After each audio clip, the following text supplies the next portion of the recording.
Good morning, everyone. How y'all feeling after that long night at game night? You're still asleep. You can't even get a clap for game night. It's weird.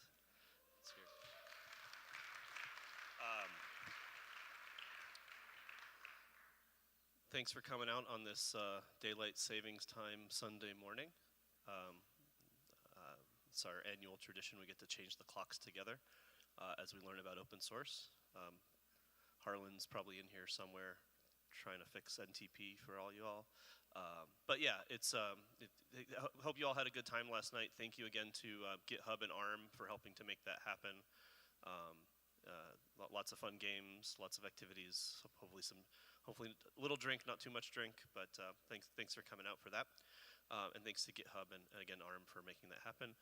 Again, there's coffee in the back of the room, thanks to our friends at SCaLE.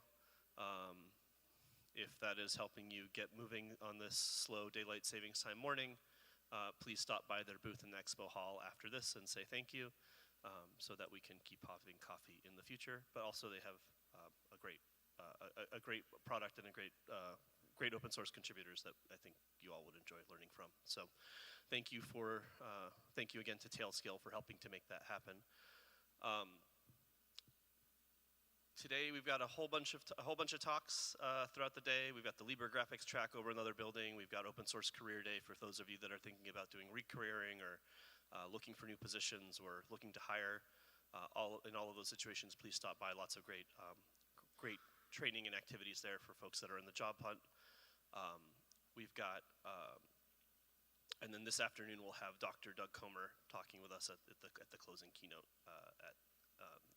back in this room. So we're continuing to this tradition of bringing in some of the folks that help sort of build the technologies that we all depend on day to day, and bring them here to SCaLE. So please come check that out. It'll be very exciting. He's one of the founding sort of internet pioneers. So excited to have him out here as well. If you're standing in the back, there's a couple chairs up front here. If you're looking for a place to sit, please come up front. I don't bite. I don't think Mark bites either. He says he won't bite today. Tomorrow he makes no promises. Yeah, when we started this conference 24 years ago, there was a lot of pro open source and against open source, and we thought we were sort of the rebels, and there was the dark side somewhere. But honestly, so many of our open source friends are now at Microsoft. Microsoft's been a amazing contributor both to SCaLE and the wider open source community. And we had John Gossman here a couple years back talking about Microsoft's love of Linux and open source and developers in general. And it's amazing to see how sort of open source has become the default. Open source has become the way to build secure, scalable, amazing computing for developers, and Mark's been a huge part of that. So that shift and that change. So we're excited to have him here joining us. Mark leads. He's the CTO at Azure. He's leads the open source programs office among many other things, and I'm excited to welcome here as a partner and a friend of SCaLE. And he's going to share with us a lot about what they're doing with secure software and AI and a whole bunch more. All right, thanks for inviting me.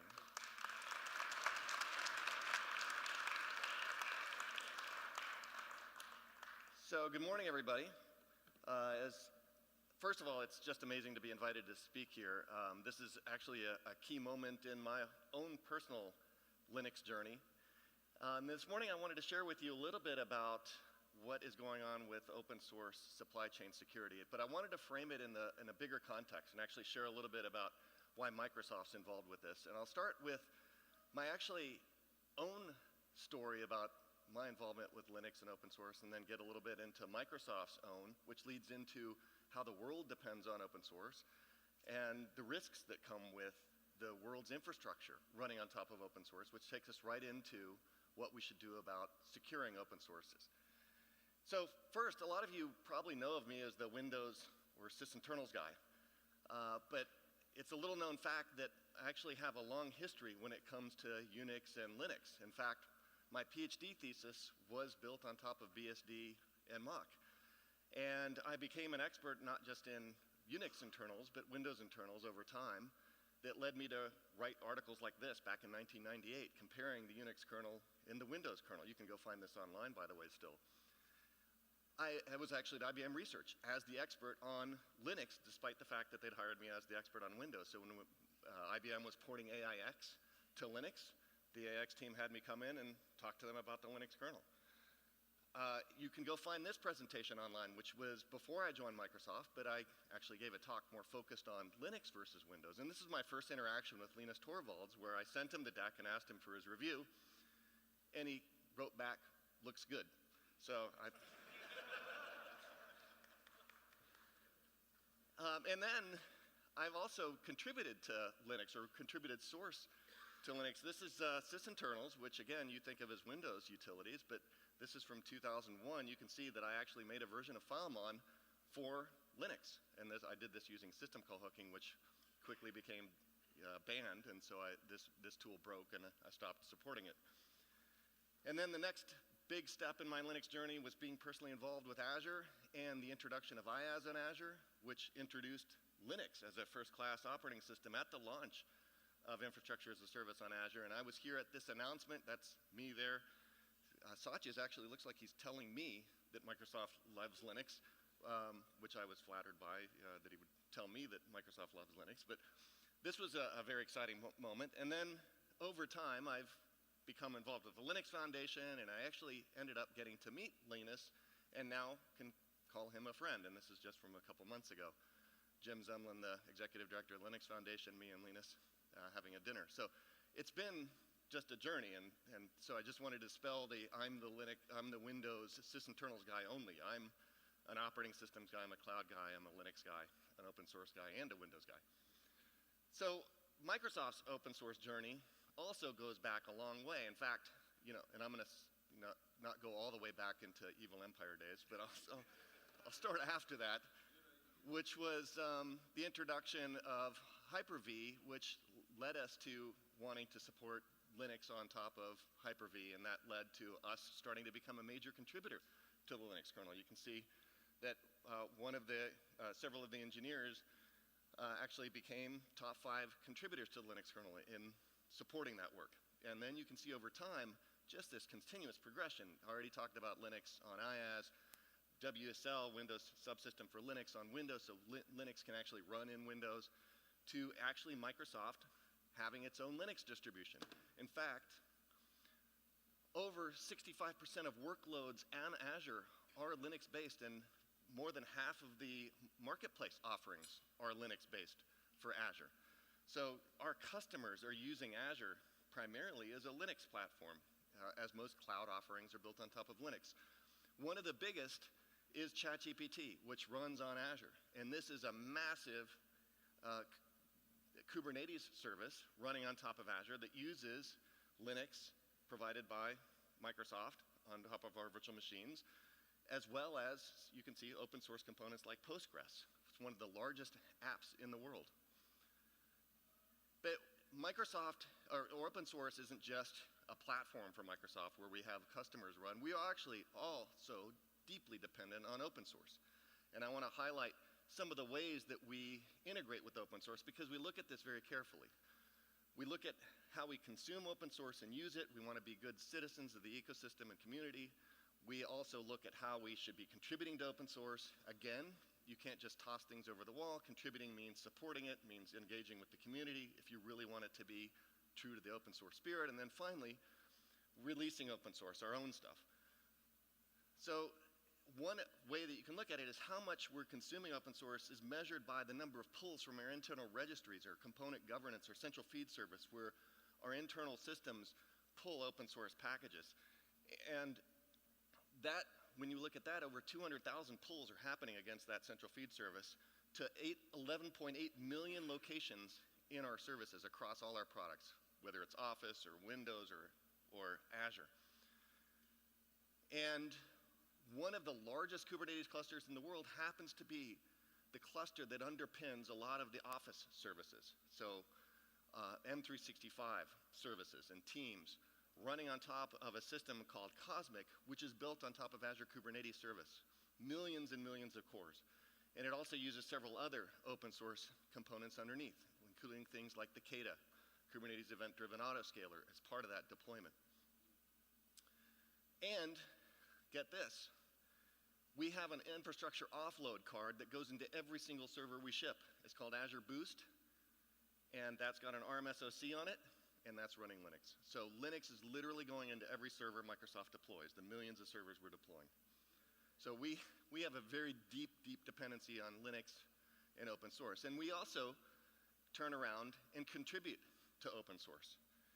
And we do this by in a variety of different ways. And one way to measure this one is just to look at the number of pull requests that Microsoft engineers are making on open source projects. And when we take a look back at the last 3 months, and this is from Linux Foundation stats, 3 million pull requests from Microsoft. In fact, that's a huge number, but just to put this in context as far as how big it is in terms of corporate contributions to open source and Linux, that's the list of top corporate contributors from the Linux Foundation. And who would have thought, going back to Evil Empire days, that one day you'd see something like this, where Microsoft is the #1 contributor overall. And then Microsoft's also releasing a lot of open source software. One of the most popular, how many people run Visual Studio Code as your IDE? So quite a few of you. That's an open source project. In fact, it's one of the most active on GitHub open source projects.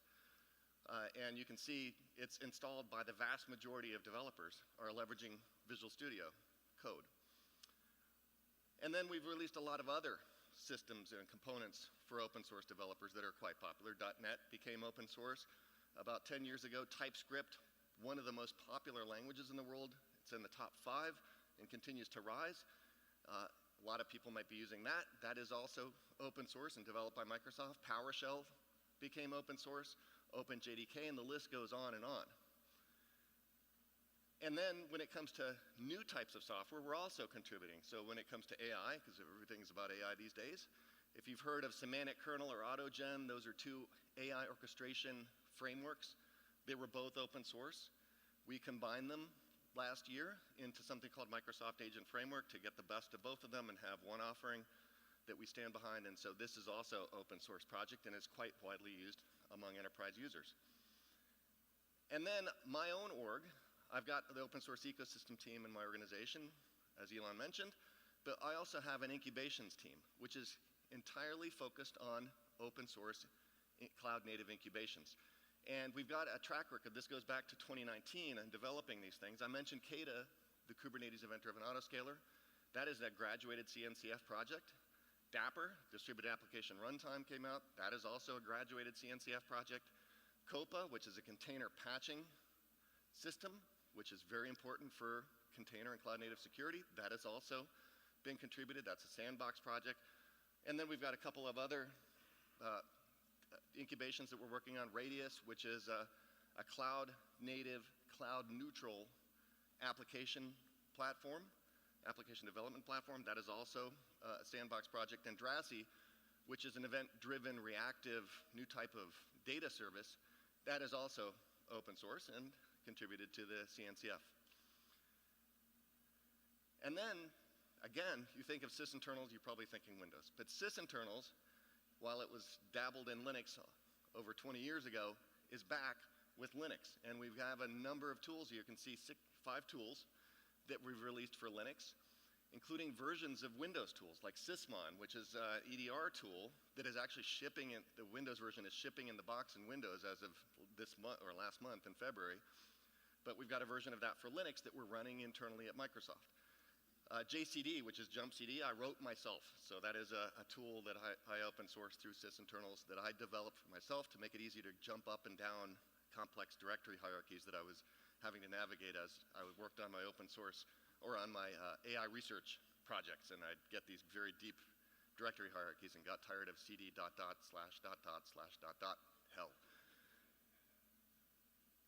And then Microsoft also, just some frivolous types of contributions to open source. Microsoft's gone back into the archives, and so you can go look at the source code for DOS 4.0, which is now open source. Going back even further, AppleSoft Basic. What became AppleSoft Basic, Microsoft being the creator of the basics that ran on most of the PCs back in the 1970s, that is also open source, so you can go look at that. And by the way, I have, because you're going to see that I've got a connection with AppleSoft later in the talk. It's not just Microsoft that depends on open source. The whole world depends on open source. This is a study done in 2025 that looked at 1,600 organizations and the code that they were developing, and found that 97% of them had open source dependencies.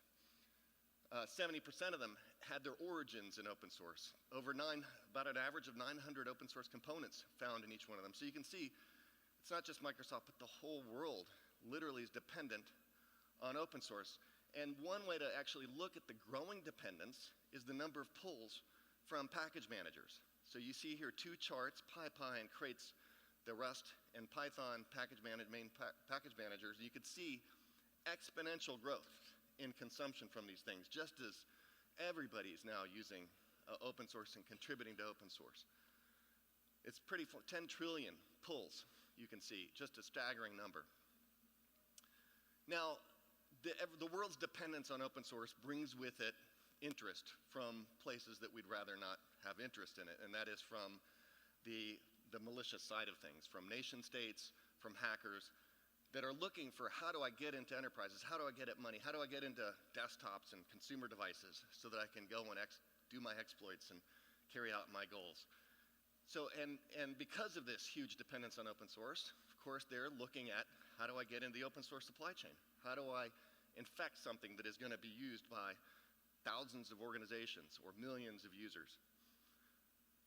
In fact, this XKCD comic kind of really shows us a little precarious nature that we're at, because with 900 average open source dependencies in a commercial piece of software, millions that Microsoft, or hundreds of thousands Microsoft depends on, and there's somewhere in there components like this that has one maintainer that is working in there part-time, that might not have the best security processes, and might not be available when something goes wrong, either from a reliability or security perspective.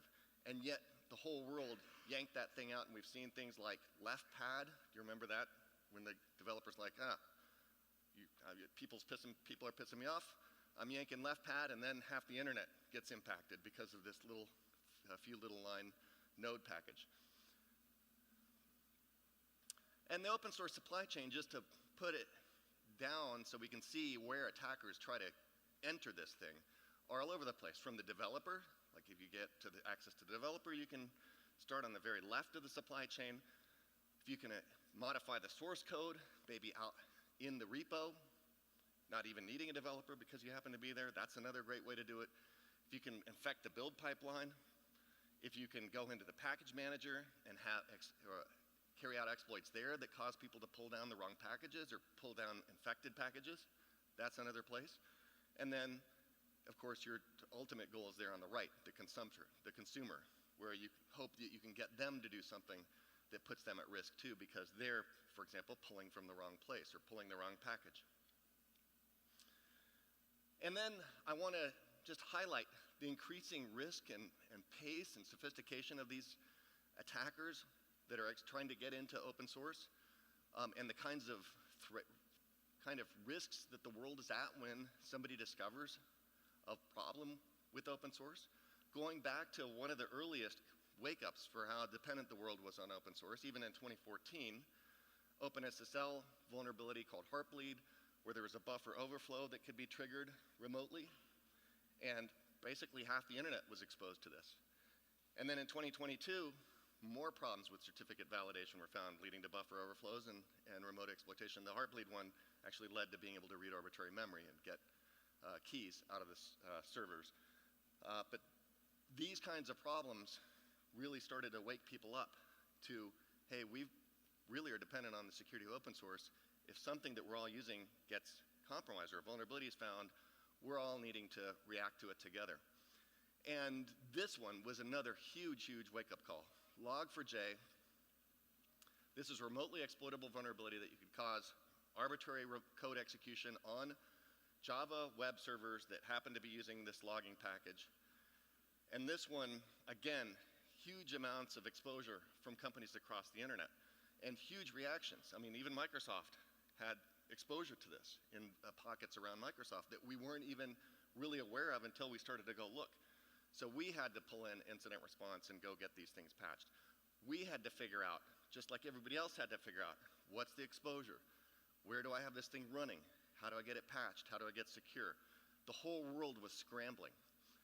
And despite everybody being aware of this problem, as it kind of spread and attackers were taking advantage of vulnerable servers, here we are 4 years later, and you can still see that there's vulnerable instances of this package of Log4j all over the place.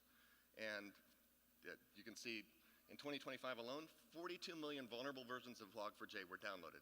So it's like we're not quite there yet in really appreciating the risk of running software that it has these kinds of vulnerabilities in it, despite the fact that it's gotten so much attention.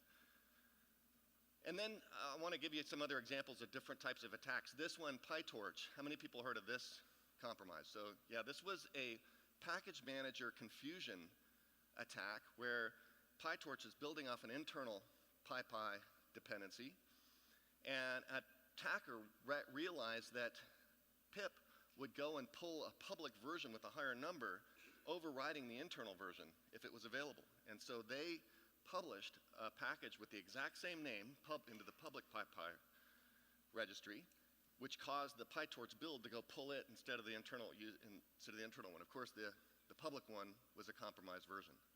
And so this shows that, down the supply chain, the package managers are also a target of these attackers.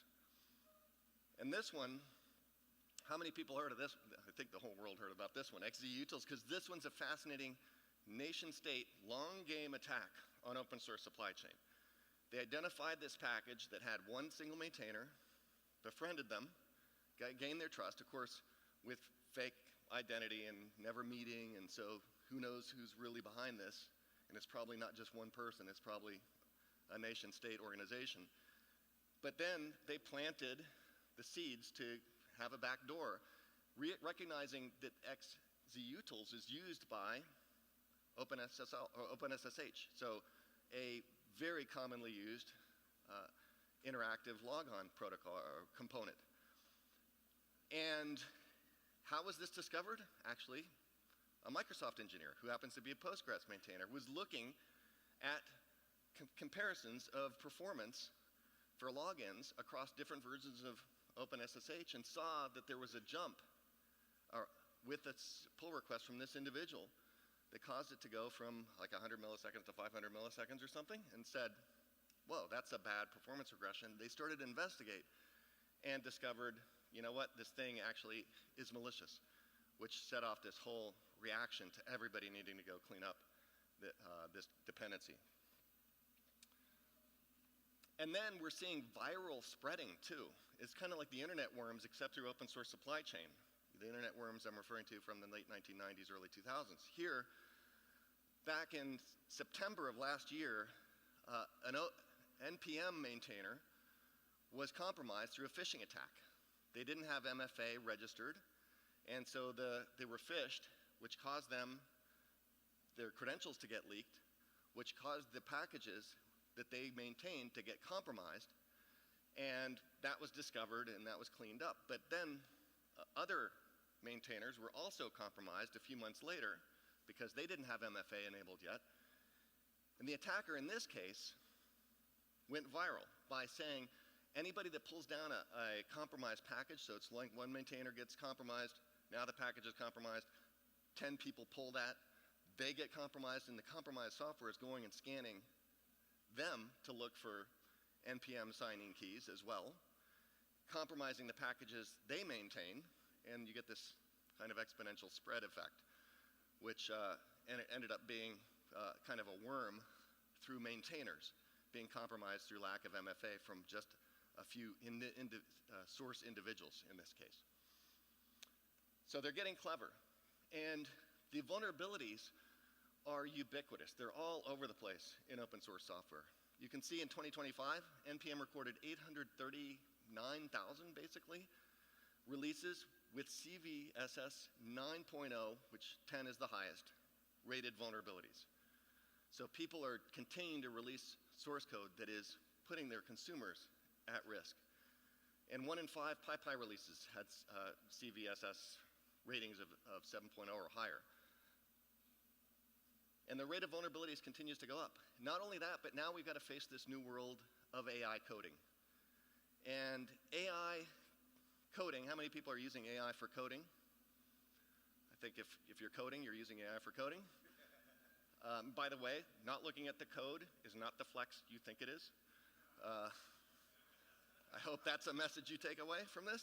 But I want to say that there's risks that show up here as you're using AI, because AI is going to be using old versions of APIs that might be insecure. It's going to be getting dependencies that are maybe older versions that are insecure. It's going to maybe writing code that happens to have insecurity in it, using string copy instead of a safe string copy, for example. And yes, it does that.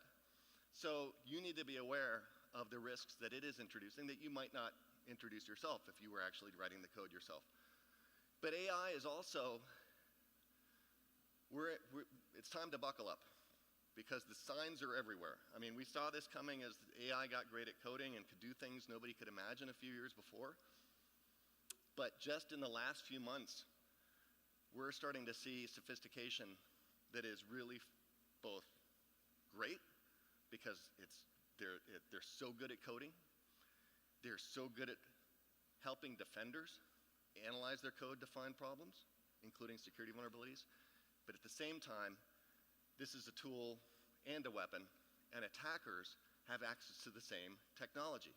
And they're going to be using it to go find these things.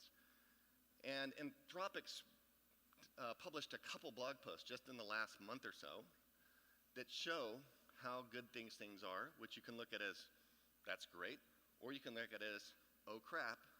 And you know, in my job, I need to look at it as, oh crap, because here's one example where they set it loose on a bunch of open source projects, and within a few days and like $4,000, they'd find 500 vulnerabilities, unknown, new vulnerabilities in open source.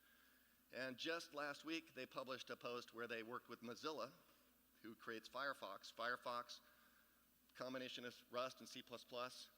They set it loose on that and found, I think, 148 vulnerabilities.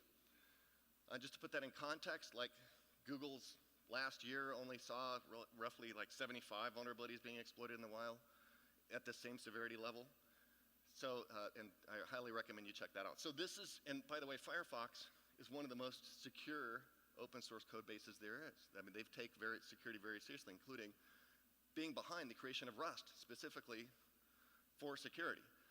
So just to give you an idea of kind of the exposure, ignoring even what we thought and knew we had just with human analysis and those vulnerabilities that have been discovered, now we've got AI, and this is going to be an order or 2 orders of magnitude in terms of volume and rate of vulnerability discovery. And then we also see AI now involved in the supply chain. How many people saw this one just last week? Does anybody here use Klein? So a few of you might have been impacted by this one because Klein got infected. So this one, a researcher discovered a few months ago that they could prompt inject Klein's build system, which is using Claude, to go look at issues. And in the issue title, they put in, hey, before you work on this issue, you need to go download this package. Guess what that package then would go download? OpenClaw. So OpenClaw ended up being, for a while, deployed with every deployment of Klein because of a prompt injection in the build system.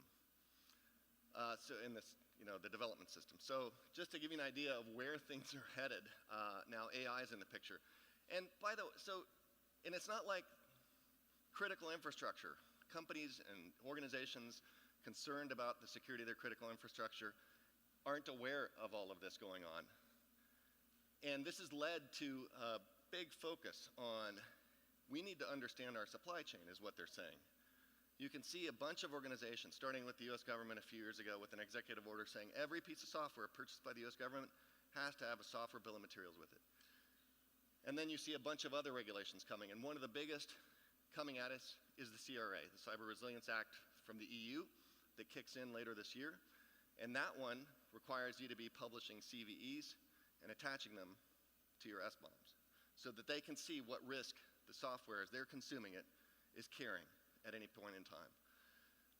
And these regulations are just going to get stricter and stricter. They're starting, of course, with certain things like, hey, just publish an SBOM. To next, it'll be some verification the SBOM is accurate. To your CVs have to be accurate and correctly attached to SBOMs. To we're going to need you to secure your build systems in a certain way before we consume software from you and prove that they're secure. And this list of requirements is going to grow pretty quickly given these threats that we're seeing, given AI's ability to automate risks. And so this is what message is, we all have to get together because this is not a problem that any one of us can solve. We've all got to solve this together. Governments, open source maintainers, and companies together. Which brings me to this, the Open Source Security Foundation. How many people had heard of the Open Source Security Foundation before today? How many people had never heard of it? So it's disappointing raise of hands, which is why I'm here. But the Open Source Security Foundation started as an idea back in 2019 timeframe. Me and Eric Brewer from Google were talking about our company's dependence on open source and the fact that open source had these risks in it that were we couldn't really see the risks, measure the risks, or help with the risks. And so we started talking with others, including Amazon and other companies, about what we should do about this. And that led to the creation of the Open Source Security Foundation back in 2020. The idea, of course, with the Open Source Security Foundation is to have everybody come together to work on this problem together. No one company, as I've said, can go and really address open source security. It's not like one company, Microsoft, we can secure our own open source supply chain. That's just impossible. The scale of it is monstrous. And we don't have the skills to do it either. So we need everybody else to participate. And every other company does too, and every other government does too. So Open Source Security Foundation is a place for us to come together, to work on driving and setting standards, working with governments, and working with companies on improving the security of open source software. It's not a place, by the way, for us to come and, corporate big hand come in and control open source. We love the energy, we love the innovation in open source. Like everybody thrives off that. And we all thrive on it. And there's lots of Microsoft developers that love contributing to open source. So it's not us trying to control open source. It's trying to help open source, because the fact is, if open source doesn't become secure, the world can't use it. Just as simple as that. It's not like, it won't be a choice. You see the regulations. Like Microsoft won't be able to sell software that has insecure or open source that is not following best practices. So that's just a reality. So let's try to work on this together. You can see that this has gone momentum. This is 5 years later, 117 organizations, 16 industries. So it's not just hyperscalers like I mentioned, but finance, cloud, AI companies, government, academia, everybody's represented as part of this recognition we all need to work together. And it's not just a US effort either. You can see organizations from 40 countries.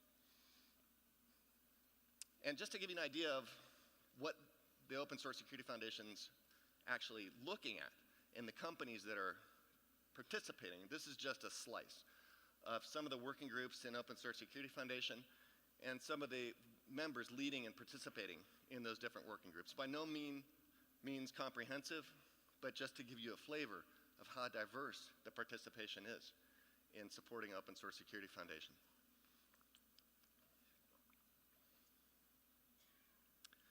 Now, that supply chain picture that I showed you a little bit earlier, this is the open source security version of that supply chain diagram, with open source initiatives, standards, and tooling mapped to each place in that supply chain. And this is just quite the eye chart, and I'm not obviously going to spend time going through the whole thing, but I did think I want to take this opportunity to share with you some of the key projects that are probably relevant to you. So how many people in here are a maintainer for an open source project? How many people contribute to an open source project? How many people consume open source projects? Okay, everybody, just want to get everybody to raise their hands. So, and how many people actually work at a company that depends on open source? So these projects I'm going to cover are relevant to you regardless of where you are, almost certainly. But some might be more relevant to you than others depending on which role you happen to be in. So let's go through a few of these, and I'll start with SALSA. Supply chain levels for software artifacts. This one actually came out of Google, which was looking at this internally. How do they measure or define what is a good open source build pipeline? What are good standards for securing the repos that have the source code that goes into those build pipelines? And so they've contributed this standard to the OpenSSF, I think even maybe early in the first year after OpenSSF was founded, and it has continued to evolve. If you take a look at the source track, so it's divided into tracks, the SALSA source track has what are called levels of assurance. And you can see that this is a way for you, if you're maintainer, to look at your build pipeline and decide what level of security you're going to shoot for. Like I said, get ready, because if you're source L1, which is you're using a version control system, which is great, it's just one of the key requirements. Get ready, because look at the next levels, because they're coming at you through regulation and your customers demanding these next levels. So eventually, I don't know if it's 5 years from now, I don't know if it's 10 years from now, but at some point, things are going to need to be up at source level 4, basically anything that the world consumes. So this is kind of a map and a look into the future, not just a look at what you can be doing right now. But this is a good way to go look and see what are the best practices at different levels of security. And then there's the build track. And the same thing here, you can see 4 levels for the build track, which is level 1, which is, hey, I build, but I don't know how I'm building, or I'm building on my laptop at home, up to build level 3, which is I've got a hermetically sealed build pipeline. And what that means is that attackers will have a very hard time getting into the build pipeline, injecting software into the build pipeline, and that you have basically proof of what went through, signed cryptographic proof of what went into the build pipeline and what came out of the build pipeline. And so this is the ultimate, the goal. And there's a level beyond it that they used to have that they've cut for now, just because it's out of reach for just about everybody right now, which is reproducible builds as well. But that's also coming. And then if you take a look at how you prove things, so those are the levels.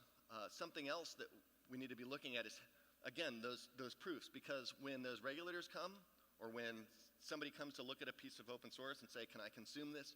They want evidence. Evidence that the thing was signed, that it had multi-factor authentication on the repo, that it did run in a hermetically sealed build pipeline. And so those proofs are going to come and be recorded using, at this point, there's 2 emergent systems for recording proofs. One of them is just for recruiting, showing proof of signing. So if you're familiar with Let's Encrypt, this is like Let's Sign, basically, for open source software. This is a SigStore project, which is in the OpenSSF, which is ability to go and using ephemeral keys backed by OIDC identities, like your identity or the identity of your repo, get something signed that has no risk of leaking the signing key. And so it makes it very hard for an attacker to get that signing key and then go sign packages on your behalf. And second, proof that it was signed as well. That goes to a transparent, basically an immutable ledger that shows this package was signed by this key at this time, by this individual. So this is where this project. So this is this transparency key log there. You can see these are all open source projects for each piece of this stack that you can go deploy, and you can now integrate it with PyPy, integrate it with GitHub. You can go get things signed with SigStore. So it's one of the very easy ways to just get some basic evidence of your provenance of your build pipelines. What Microsoft has been working on with the IETF and other companies is looking at it from an enterprise perspective and the things that we need to believe we need to have evidence of. Not just that something was signed on a particular date, but we're going to need connections with things and policies that are also recorded. Like, for example, the fact that I did a malware scan of a piece of software. That's a piece of evidence that we might need to want recorded and attached to a software billing materials, which also is attached to evidence that it came from an attested build pipeline or hermetically sealed build pipeline or reproducible build. And there are a number of policies. We kind of have an idea of what policies make sense now. There's likely going to be more and more policies over time that we're going to need to provide evidence for in this immutable ledger so that an auditor can come and look and so that, or that we can produce evidence, not just us, but of course anybody producing software. And this isn't just for open source software. This is also what we're already started using this internally, a version of this internally at Microsoft, for signing and recording attestations of some of our closed source software, including Windows. So this is actually, and this is an important note I also want to highlight. If you take a look at everything I've been talking about, it applies equally to closed as open. In fact, I don't look at it as open source software standards. I look at it as software standards. Like, what's the difference? We need the same controls, we need the same security for both types of systems. And so that's the way you should look at it. Whether you're open or closed, these systems apply, and these standards apply. Now, here's another example of a way to measure and determine if you're following best practices. And this one was also contributed by Microsoft. This one is aimed at how do I consume software? What are the best practices? And this one, if you have to actually sit down and think about it, all the things that matter. And once you start to think about it, it comes into picture, the things that you'd want to be secure from an open source consumption perspective. So from Microsoft perspective, as we sat down to say, how can we be secure? Well, you want to make sure that you've got an inventory. What open source do I have running? What versions of it is running? What am I pulling? So this is, the kind of engineering systems and having that visibility. When there's an XY utils or a log4j, how exposed are we? That you require an inventory for that. You want, even ahead of that, starting with ingestion, what can our developers ingest? Is it okay for them to ingest that package that has one maintainer, that with no MFA and no PRs on their contributions to the project? Is that okay? Well, we got to decide what are our policies. So that's something else, deciding the policies. How do you update? When there's a log4j, what are your processes to go and get the whole organization mobilized and get that patch in place and deployed quickly and safely? How do you enforce? Again, that goes to the ingestion policies. It goes to the deployment policies as well. How do you audit so that you can understand what's happened and what you've got? How you scan your systems, because it's not like static open source.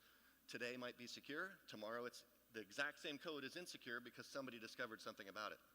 So how are you scanning and looking for new problems as they're emerging?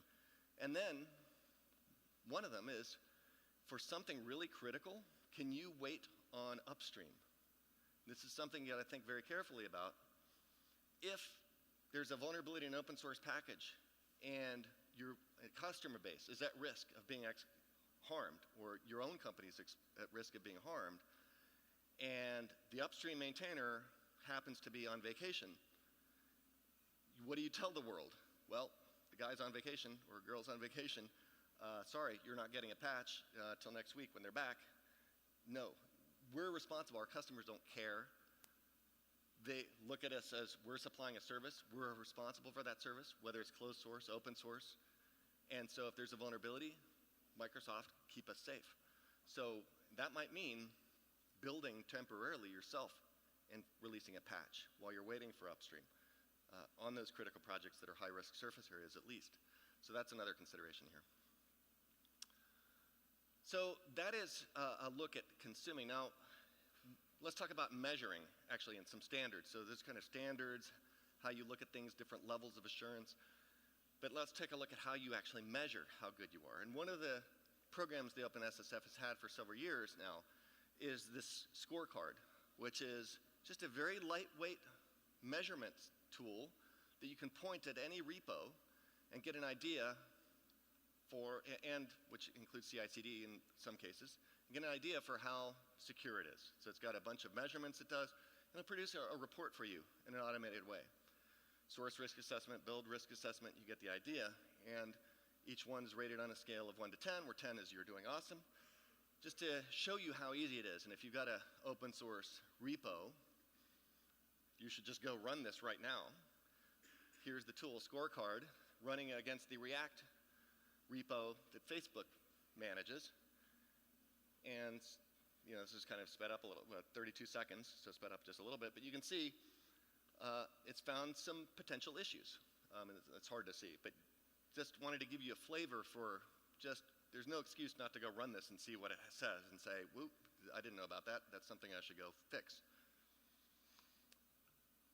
And then the Open Source Security Foundation is also now establishing set of controls, common controls. Everybody working in software assurance and software regulation knows about controls.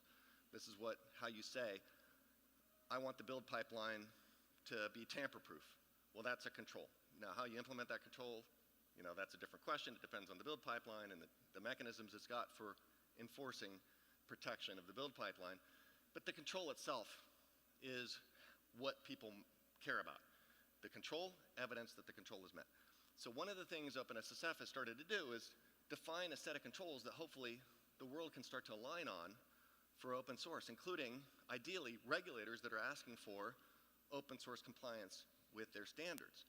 To be able to say, you know what, we've got this control, we want you to implement it, and that can be mapped onto an OpenSSF baseline control. These baseline controls right now, it's kind of just getting started. There's about 40 controls, and they've got different levels of assurance for some of those controls. And you can kind of have these basic levels defined to go look at a project and say, how secure is it? So like 20 controls apply to the universal floor. Everything should do these things. And then you can see they build on one another. You want to go to level 2, you need to have those 20. Some of them might be more stringent too. So 18 total new controls come into effect, or new variations on those controls come into effect. And then level 3. And it's not just kind of these basic levels, but also OpenSSF has mapped these things onto open standards, regulatory standards like NIST, the CRA, DORA, which is forthcoming, to say, here's how these things map onto these regulated controls that are going to be coming at you. So this is to try to make it easy for us to just have a common language across open source for defining these things. And if you take a look at it, all of it is like, the more we can standardize, the more we can interoperate, the more we can share and build on top of one another. And then finally, the execution side of Open Source Security Foundation is a sub-foundation called Alpha Omega. And Alpha Omega came from us talking with, us meaning Microsoft, talking with Google, talking with Amazon, and saying, OpenSSF is great for education, defining these standards, supporting the tool development, but let's go and try to accelerate progress. So when there's an open source project that is, funded only to keep the lights on, can we go inject expertise and resources to get them to accelerate progress on open source? Of course, this needs a project that is willing, that has the time to go and engage like this, but we've found many projects, almost all projects that are approached by Alpha Omega to say, hey, you're a critical project, would you like us to help you accelerate your open source maturity? That they're all enthusiastically supportive. And so the alpha part is go high value, targeted, critical, deep engagements. The SCaLE is let's go fund stuff that's going to lift all the boats. Primarily up to this point, the focus has been on alpha. And Microsoft, you see Microsoft, Google, and Amazon have funded $5.8 million into 14 critical open source projects to improve their security, including the Rust Trusted Publishing launch and CV authority designation, Apache Trusted Release Pipeline. So you can see a bunch of projects just in the last year where Alpha Omega has gone and helped execute and move things forward. So I want to just summarize here. I've given you a whirlwind tour, first of all, the world depends on open source. Microsoft heavily depends on open source. Open source is becoming more critical, and it's a high-value target for the threat actors out there. The risks are rising. We all need to move together. So one takeaway that I love coming out of this, besides just going and running the scorecard just to see what it shows on the repos that you're involved with, is looking at this and taking some action. If you maintain open source, get onboarded to SigStore. It's really easy to go sign your packages. If you're building on open source, go to look at S2C2F and try to figure out what level of risk you're willing to tolerate versus the expense of doing some of those things in there. And then if your business depends on it, please support the OpenSSF and support maintainers. There's a lot of different ways you can support maintainers, including through GitHub.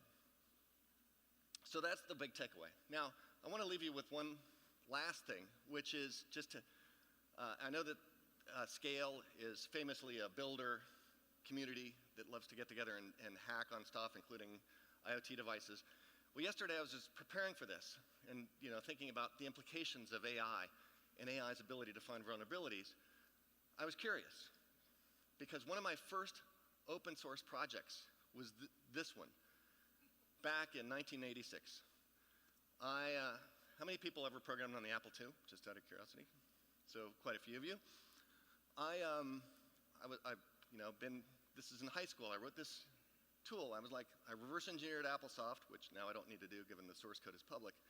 But I reverse engineered it, and one of the limitations it had is you couldn't go to or go sub to a function. You had to go to a constant. So you'd say go to 10 to go to line 10. You couldn't say go to a plus 10, which might be nice if you had a sequence of different snippets of code depending on some choice the user made or some other condition. You'd go jump into the right piece of code just automatically without having to go, if a equals 1, go to 10. If a equals 2, go to 30. You get the idea. So I reverse engineered AppleSoft, and I extended it so you could actually do computed go-tos and go-subs. And here's the source. Back then, you had to type this in. So last night I'm like, I wonder how Opus 4.6 would do on this, given the stories coming out about open source, finding vulnerabilities in C++ and open source projects. So I went into GitHub Copilot and I told Opus 4.6, first, I just go find the article online, download the binary that the user has to type in. These are truly the prompt. Download the binary the user has to type in, save it to a file, disassemble it, and then scan it for security vulnerabilities. Well, 10 minutes later, here's the disassembly. And it's brings back fond memories because it uses the same commenting that I used in my original assembler. This is basically it. So it fully disassembled it, understood exactly how this thing worked, and then did its security analysis and came up with this. I told it to make a markdown file. Came up with this, and you can see that it found some I'm kind of embarrassed for my high school self. That it found some of these, including one that is particularly embarrassing. This one right here, which is it doesn't check that find line found a new line. So it calls this function to go do that a plus 10 or whatever and gets back a line number, but it doesn't actually check to see if that line number exists. So if it doesn't exist, this is in the do restore, it actually will put the read pointer into an undefined location, which could be off the end of the program, could point to some non-existent, some data that's not really data. In any case, it's here's your problem. And by the way, it even suggests the fix. So in 10 minutes, I'm looking at 40-year-old machine language. It's reverse engineered it and found security problems with it. My mind was blown. I mean, I kind of expected it, but seeing it right in front of you, taking that binary listing from the magazine and getting to this in 10 minutes. So yeah, it's time to strap in because it's going to be some interesting times ahead of us. And with that, I want to just wrap up and just, hope you found this interesting. Hope you realize that Microsoft's come a long way from the early days that we don't talk about, and that you've got some good idea about just how critically the corporate world is taking security of open source software and how we want to help improve the security of open source software, but not hurt what has made open source software so fantastically successful for everybody and so much fun. So with that, thanks again for inviting me. This is another milestone of my open source journey. Have a great SCaLE.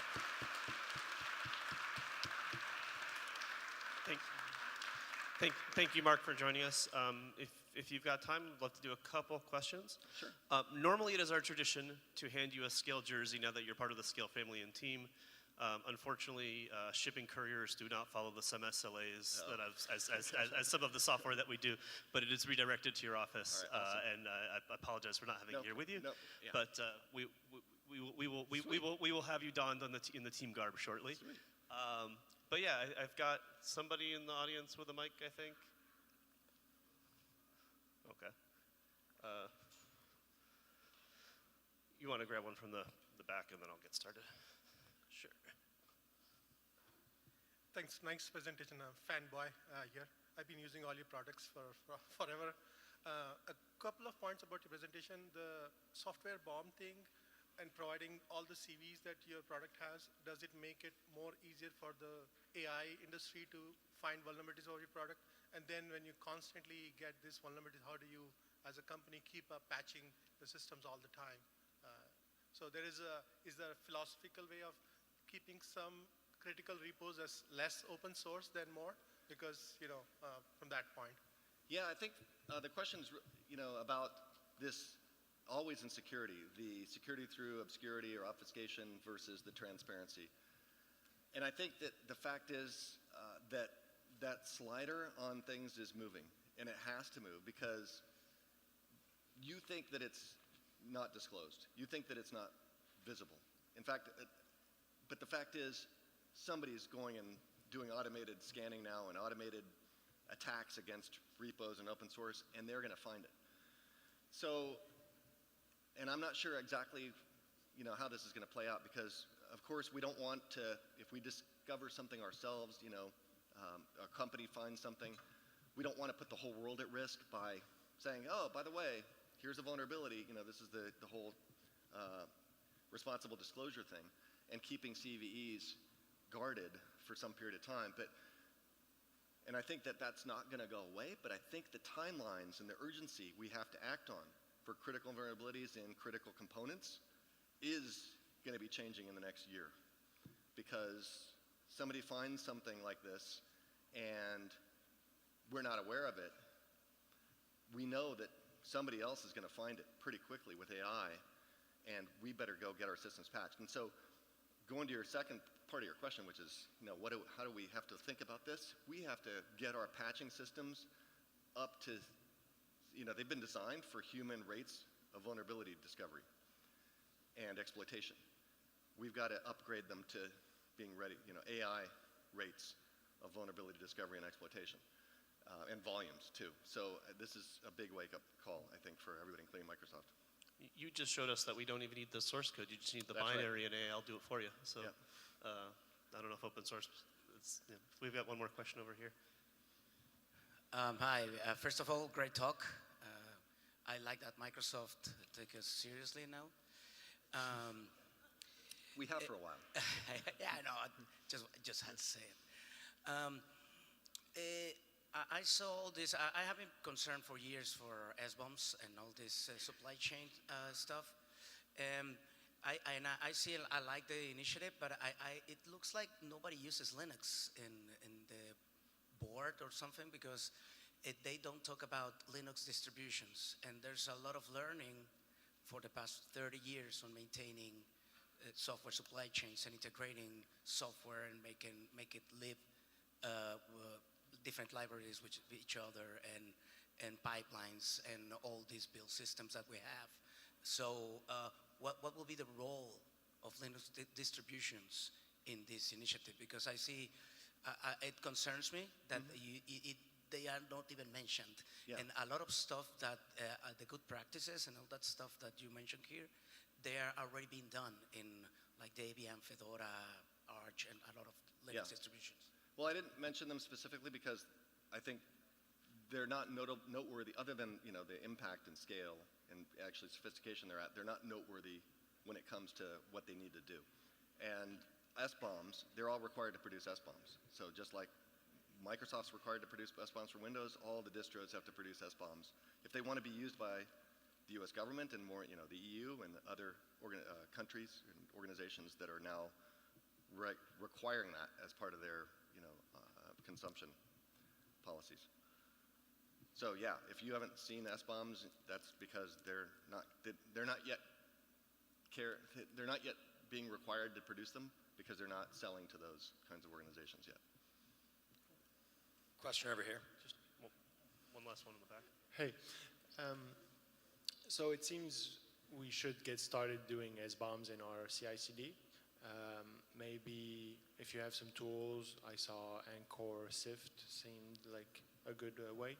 And another thing is, can you detail a bit the roles of universities? Yeah, so first, there are a few SBOM tools out there that you can put right into your build pipelines. In fact, Microsoft has a tool called SBOM tool that we open sourced that you can go use. That's the one we're using internally as well. So yeah, no reason to just start to go produce SBOMs right now. As far as the role of universities, obviously educating students about open source security. Security has typically been you're interested in security, go this track. You're interested in software engineering, goes this track. Two separate tracks when actually it needs to be integrated now. You can't be a software engineer, computer scientist, or developer without also understanding security. So I think the role of universities and schools is getting security right there up front. I think I imagine Mark will be happy to hang out for a moment and answer a few more questions one-on-one, but we've got another session starting in this room in a little bit. So want to go ahead and I think we'll want to call it here on the Q&A. But thank you again, Mark, for joining us. And thank you to Microsoft and GitHub for your support, and SCaLE and everybody else. Please stop by the expo hall, say thank you to our sponsors. Remember, we'll be back here this afternoon for a keynote with Professor Comer to learn a little about all the network underpinnings that helped build the world we live on today. So thank you.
Hi, yes.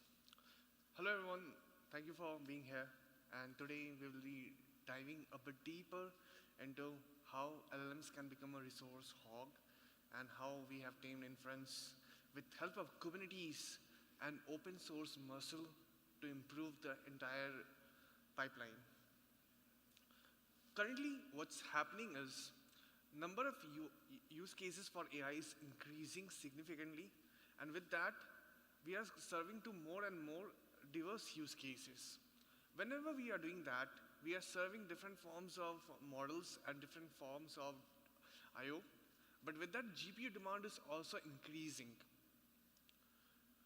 But that is not bad because currently, whatever we are doing, it's being more effective with the help of LLMs, starting from cost-saving use cases to new product and services, revenue gains, optimizing the entire performance of an individual to a corporate. All those things are done with the help of LLMs around us.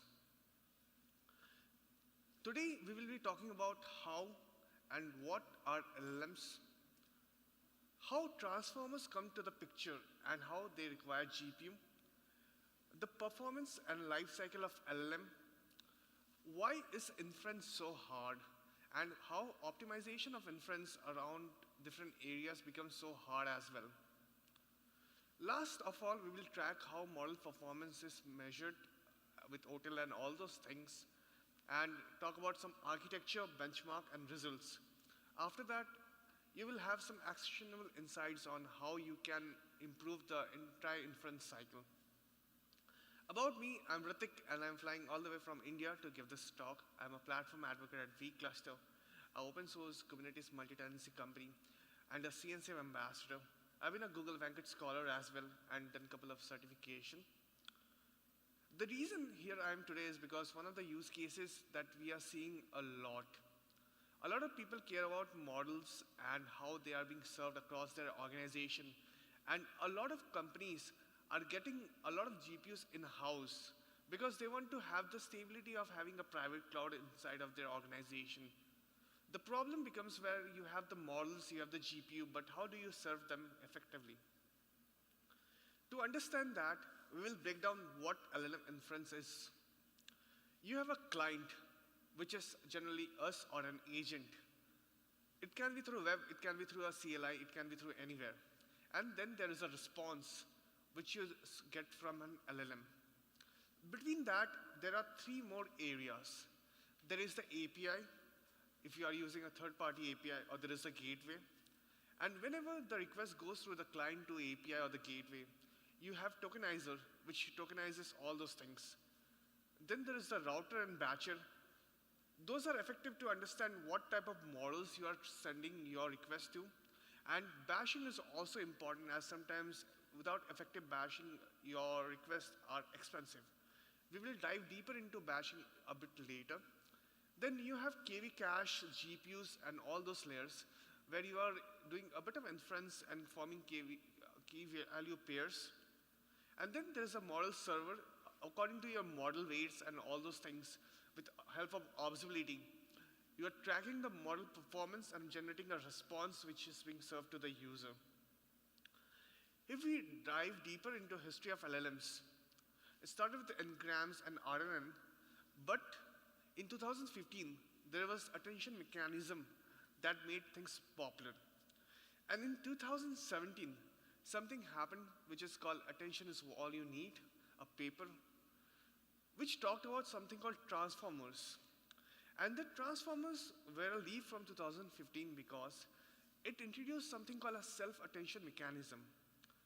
When help of self-attention mechanism, you could have more bigger context windows, training windows, and more highly throughput logic between your different areas. With that, we saw GPTs, GPT-2, GPT-3, 4, 5, and all those things, because now a lot of foundational models have the technology to go deeper. But why does transformers matter so much? Before transformers, we had a lot of things like RNN and LSMTM. But with transformers, things changed kind of. Because now massive parallel computation of data is possible. you don't need to go a word after word after word. You can do a sequential word analysis and relationship building. Apart from that, you can have higher dimensional data to form better relationship with the help of softmax. Previously, you couldn't form relationship between different words in a sentence, but with higher dimensional data, if you have an individual, you can find relationship between those individual between different words. And the bigger advantage, that's the reason we have bigger models and parameters, is the training time. With help of parallel operation, you can have generated better softmaxes and compute the probability. At the end, the attention mechanism, which is your query key value, had a better relationship which helps you to generate and use better models and performance. Lastly, if we try to understand why are GPUs so important, we need to go back to the architecture of GPUs. CPUs are great for sequential logic, but GPUs are built for parallelism. If you see the diagram, GPUs, you can have like a highway with a lot of lanes on the car. CPUs are like a traffic stop. With that, CPUs can't do a lot of parallelism together, but what CPUs does is, on base of their architecture, is like a very good amount of control logic. What does control logic means? That it can have preemption. So your arithmetic logical units are doing a task, and CPUs can start and stop the task according to your requirements, and with a bigger cache, it can manage all of those things easier. But with GPUs, things become a bit more different. GPUs don't have a big control logic unit because they are meant for parallelism. So it can do a task very good a lot of times to create a bigger throughput. As you can see, it only has ALUs over there. Less cache, less control logic unit, just focusing on LUs so that you can do a task better always, which is very much a requirement for transformers and other matrix multiplication operations. Now, I used LLMs to generate a picture because we are talking about LLMs. This picture represents what's there with CPUs and GPUs. CPUs do a lot of things in the background, but GPUs are meant for a high operational heavy mathing. So if we go deeper into this, we see that right now more and more companies are acquiring more and more GPUs. And the reason is like, if you have a lot of GPUs together intertwined, you can have a very huge amount of cluster that can do a lot of things together. But there is some problems in it. To understand how the entire phase of AI workload happens, we really depend on Kubernetes because most of the big foundational model and industry house use Kubernetes to develop, train, deploy, serve, and monitor the models. From the stage where you are just generating data and gathering all those things to serving the model and monitoring, Kubernetes becomes as a part of your core infra, which talks about all those things. And right now, with support like EKS with so many nodes, Kubernetes becomes as a foundational layer whenever you want to develop, train, and use inference between your different models. Going deeper, it seems to be good until it's not, because increasing GPU is not always worth it. Here are two graphs. TTFT is time to first token, and we see the top 1% worst latency on the left side of the graph. So as we see, as we are increasing the number of GPUs from 1 to 2, even if you increase the request rate, we get a lower latency. But if we increase the GPU from 2 to 4, there is a bigger drop. But if you see from 4 to 8, it's very similar. So it says that whenever you are increasing GPU, your latency might not be benefited.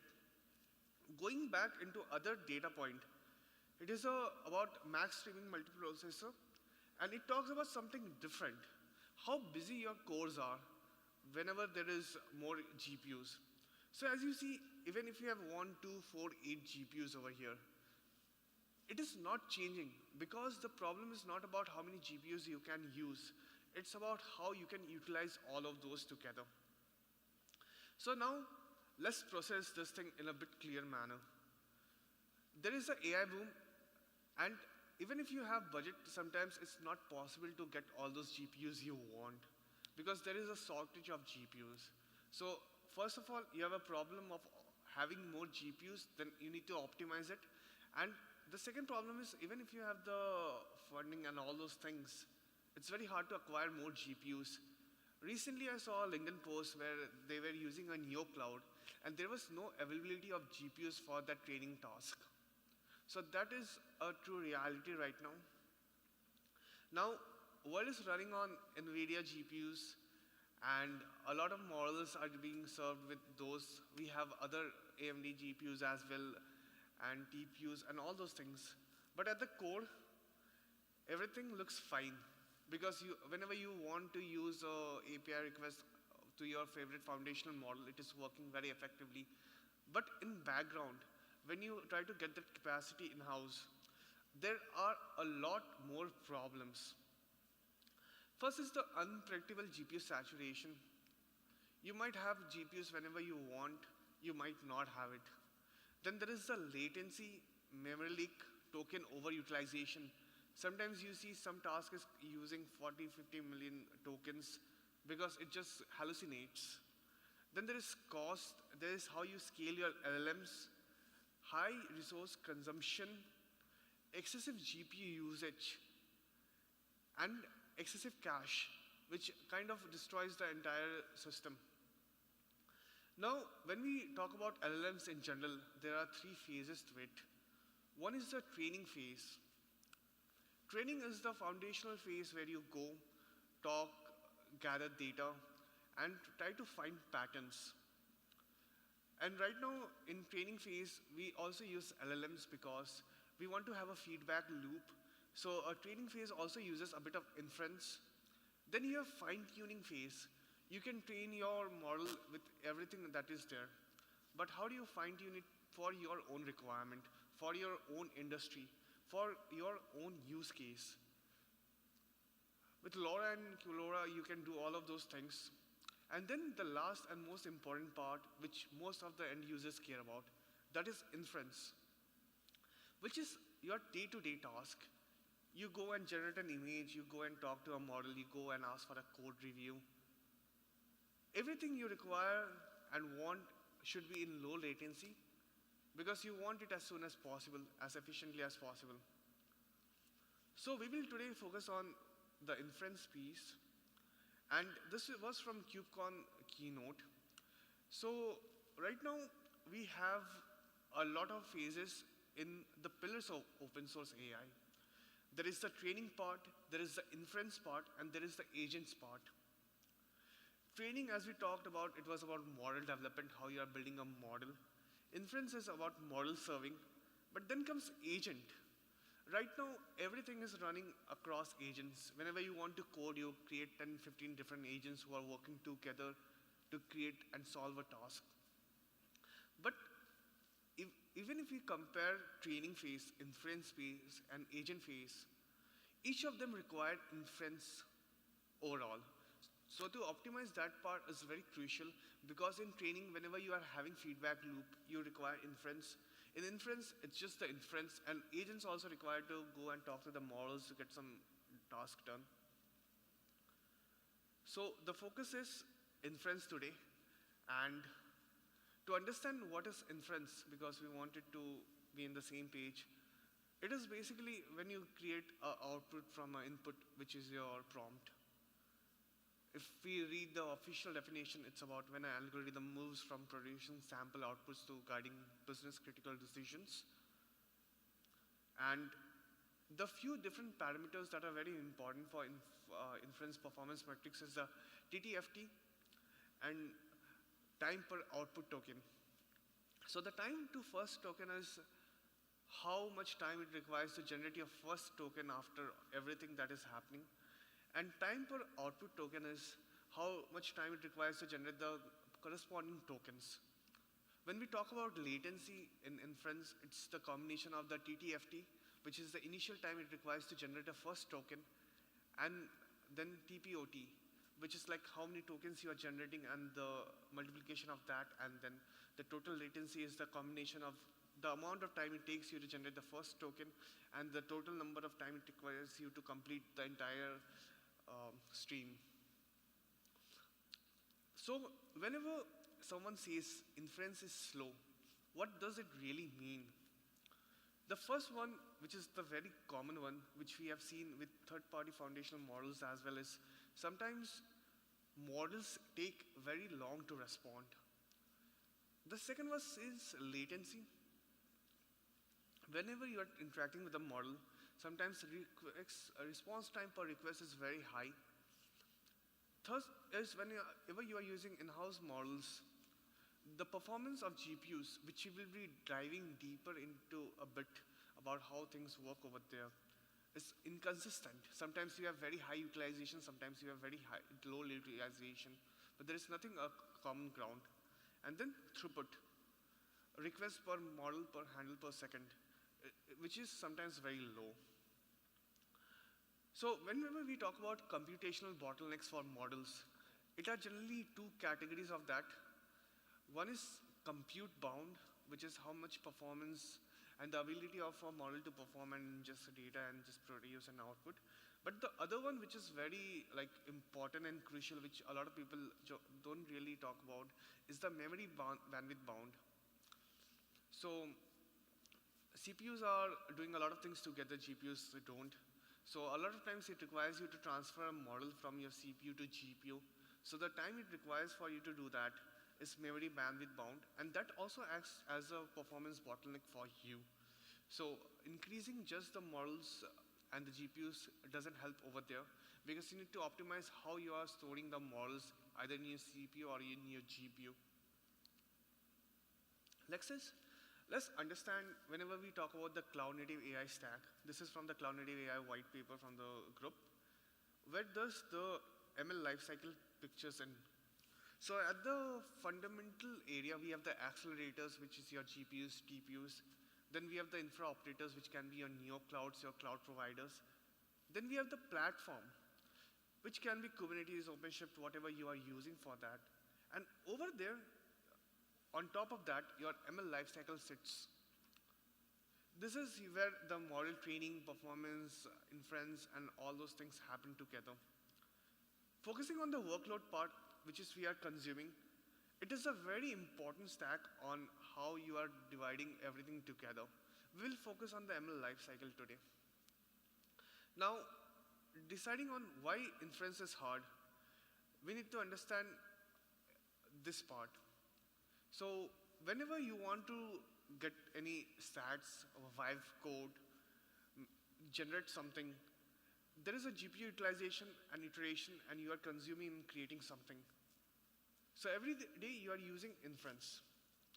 And to understand the three critical areas where inference becomes hard, we can divide into KV caches, how you are storing the cache so that you can have a lower latency and more throughput.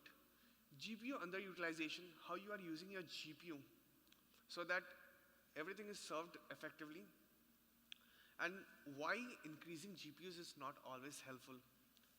In this diagram, you can see time per request and compute resources. A lot of times GPUs are more idle than CPU because how they are made, but to optimize is the name of the game. So let's understand what's KV cache. So whenever you talk to the model in the inference pipeline cycle, there is an input sequence and then there is a tokenizer.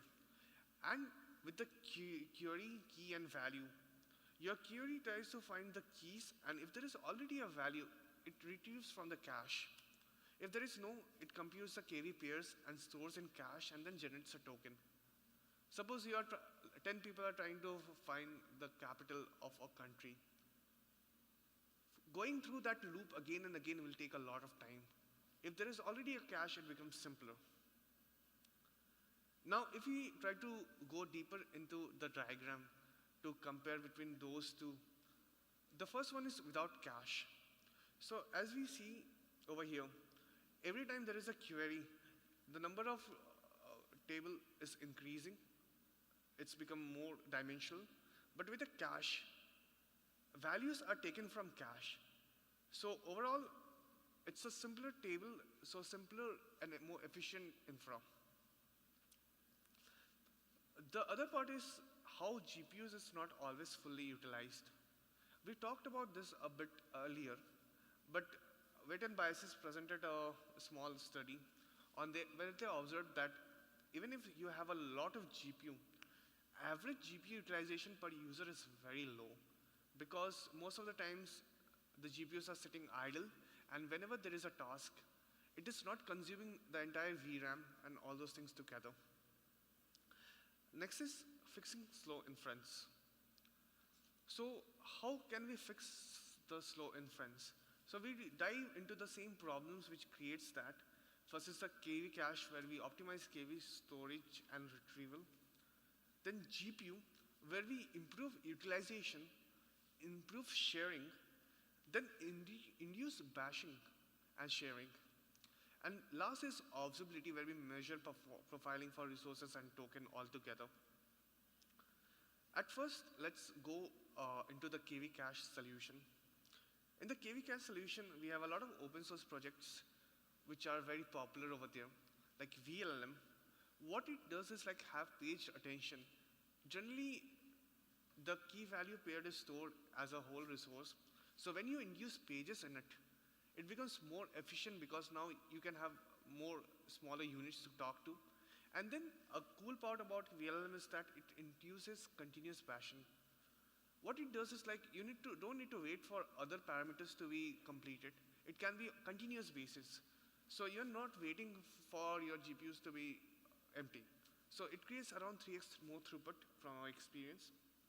And then LLMD.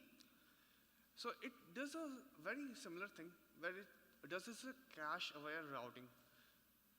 Cache-aware routing as a general concept is where you are understanding where your caches are in different GPUs and you are routing those together over there. The other techniques are like tied KV caches, where you have GPU and CPU caches together. So whenever there is a cache, and if it's hot, you are storing that into your GPU, so it can be accessed simpler and faster, and you don't need to go back to the CPU and have a memory bound issue. And CPUs are storing slower and cold cache. It creates a cheaper inference. And then cache locality is where your latency is kind of killed as well, because you can access the cache faster. If we focus on the core idea in VLLM, it focuses on just 3 parts. It is continuous bashing, as we told, where we have the request coming together. Page attention, where we use and store the self-attention mechanism in pages. And then optimizing CUDA kernels. So in a general GPU, you have a 30% and more like cache, so you can do it faster. And overall, with VLLM, you can see the memory uses being increased because you are using more efficient parameters. Next is a combination of VLLM and LLMD, where you induce inference scheduler. And with help of KV events, you can talk together and create a fleet which does both of things together and create more efficient cache manager. That helps you to create and manage the cache together so you can more effectively provide better inference. And when we talk about different form of scheduling over there, the better is the precise scheduling, because the output tokens, the time to first token, the mean and VLLM weight Q after using that is the best, rather than approximate scheduling, load scheduling, and random scheduling, and provides you a better overall control on the caching part. Next, we focus on the GPU solution. The GPU solution part is a puzzle on its own, because now you have your GPUs, so how do you make sure they are optimized effectively and used better? 3 parts: bashing, sharing between different tenants, and scheduling smartly. I will just go a bit deeper into how GPUs integrate with Kubernetes so that we can understand the entire stack. Generally, you have the GPU hardware, then you have drivers depending upon the provider you are using. But here, we will take an NVIDIA example, and then you have the container toolkit and the device plugin. what happens is like there are some host level components like the container toolkit and the GPU driver, and there are some Kubernetes components like the device plugin, the feature discovery, and the MIG manager, depending upon what type of GPUs you are using. Now, whenever Kubernetes is creating a container, it talks with containerd, and then container shim creates that with a runc, and your container is there with the OCI runtime. Now, what the container toolkit does is like, it goes and mounts itself, gets the libraries from the host and the environment variables, and inject those environment variables in the container in the device C group. So your container, which is very secured and isolated, has that NVIDIA Container Toolkit plugin. So your container can now access GPUs. And why so much complexity? Because as we do all those things at once, now when you want to use your GPU in your Kubernetes, it is as simple as adding one line. Your pods, your deployments, whatever you are using can, after all those hard lifting, which sometimes are done by the managed providers as well, can be used with just a line over here, depending upon the capacity you have. Everything boils down how NVIDIA GPU operator is there, because it helps you to manage the life cycle which you initially had to do on your own, and it's an open source GPU operator, and uses the operator framework within Kubernetes to leverage all those parts where you get the NVIDIA container runtime, automatic node leveling, and a lot of monitoring metrics that you can pull in for your performance.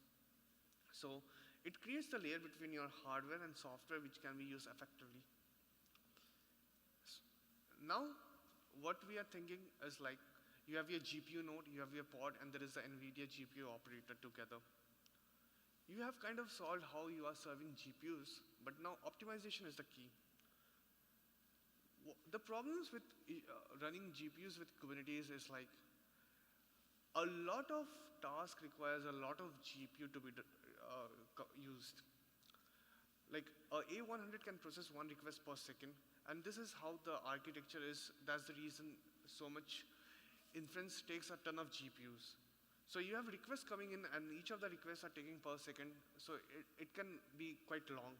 Here we introduce bashing, where you combine the requests together with large batch sizes to create a large GPU parallelism together, which improves the utilization overall.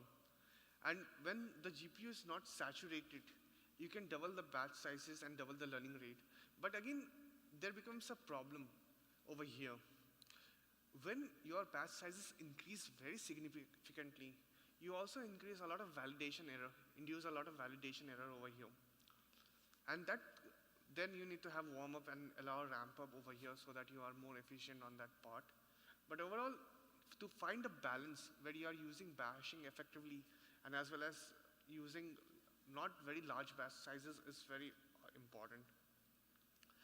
The next problem is GPUs a lot of times are sitting idle. You have a lot of models served by different users, different tenants, but most of the times they are sitting idly, which is not efficient because you want to use those expensive piece of hardware as much as you can. You don't want them to be sitting idle with low load on your machine.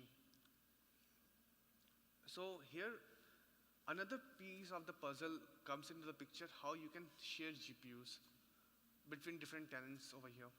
The most popular is time sharing because it interleaves with one another and sequentially slices your GPUs so that you can have efficient scaling.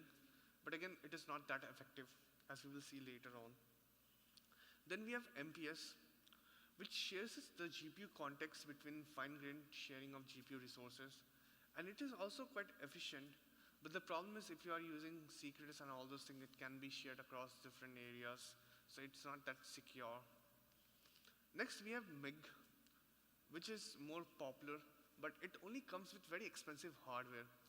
It actually breaks down your hardware into 7 instances, which can be acted as their own hardware units. The advantage is that you have very isolated units that you can define for each of the tasks. But the disadvantage is that the GPUs that support MIG are very expensive. So sometimes it's cheaper to get smaller GPUs which support MPS rather than get a very big GPU which doesn't has those capability, because the cost to benefit ratio is very high.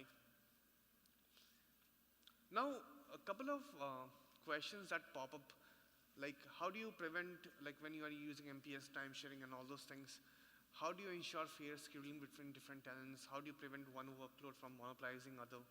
What happens when multiple pods try to use same GPUs, and the security boundaries between those?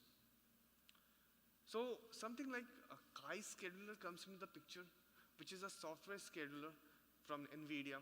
And the good part about that is like you can use that with your current GPU. And it offers a flexible packaging. So you can have simple units of your GPU being used, fractional units, between different tenants. And the good part about that is like it provides you dynamic GPU allocation throughout your AI lifecycle. So you can have different units of your GPU.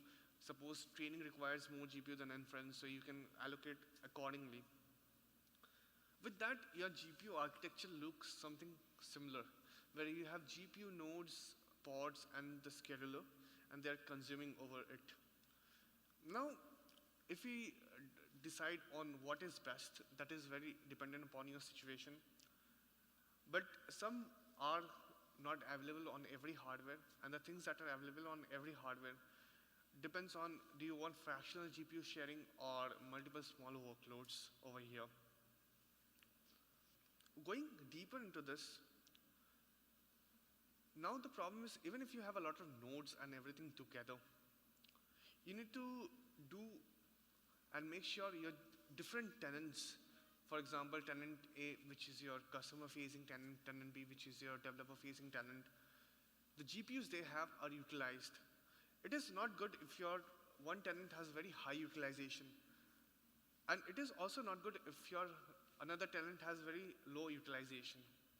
You need to have a balance between those so that your GPUs are not teared off. So one of the most common ways is to combine everything. But that creates a different setup problem. The problem is how you deal with enterprise multi-cluster component. With enterprise multi-cluster component, you need auto-scaling, observability, deployment in different areas, CRD isolation, because different tenants might need different form of CRDs for your customers, the distribution of GPUs and comprehensive security and audit.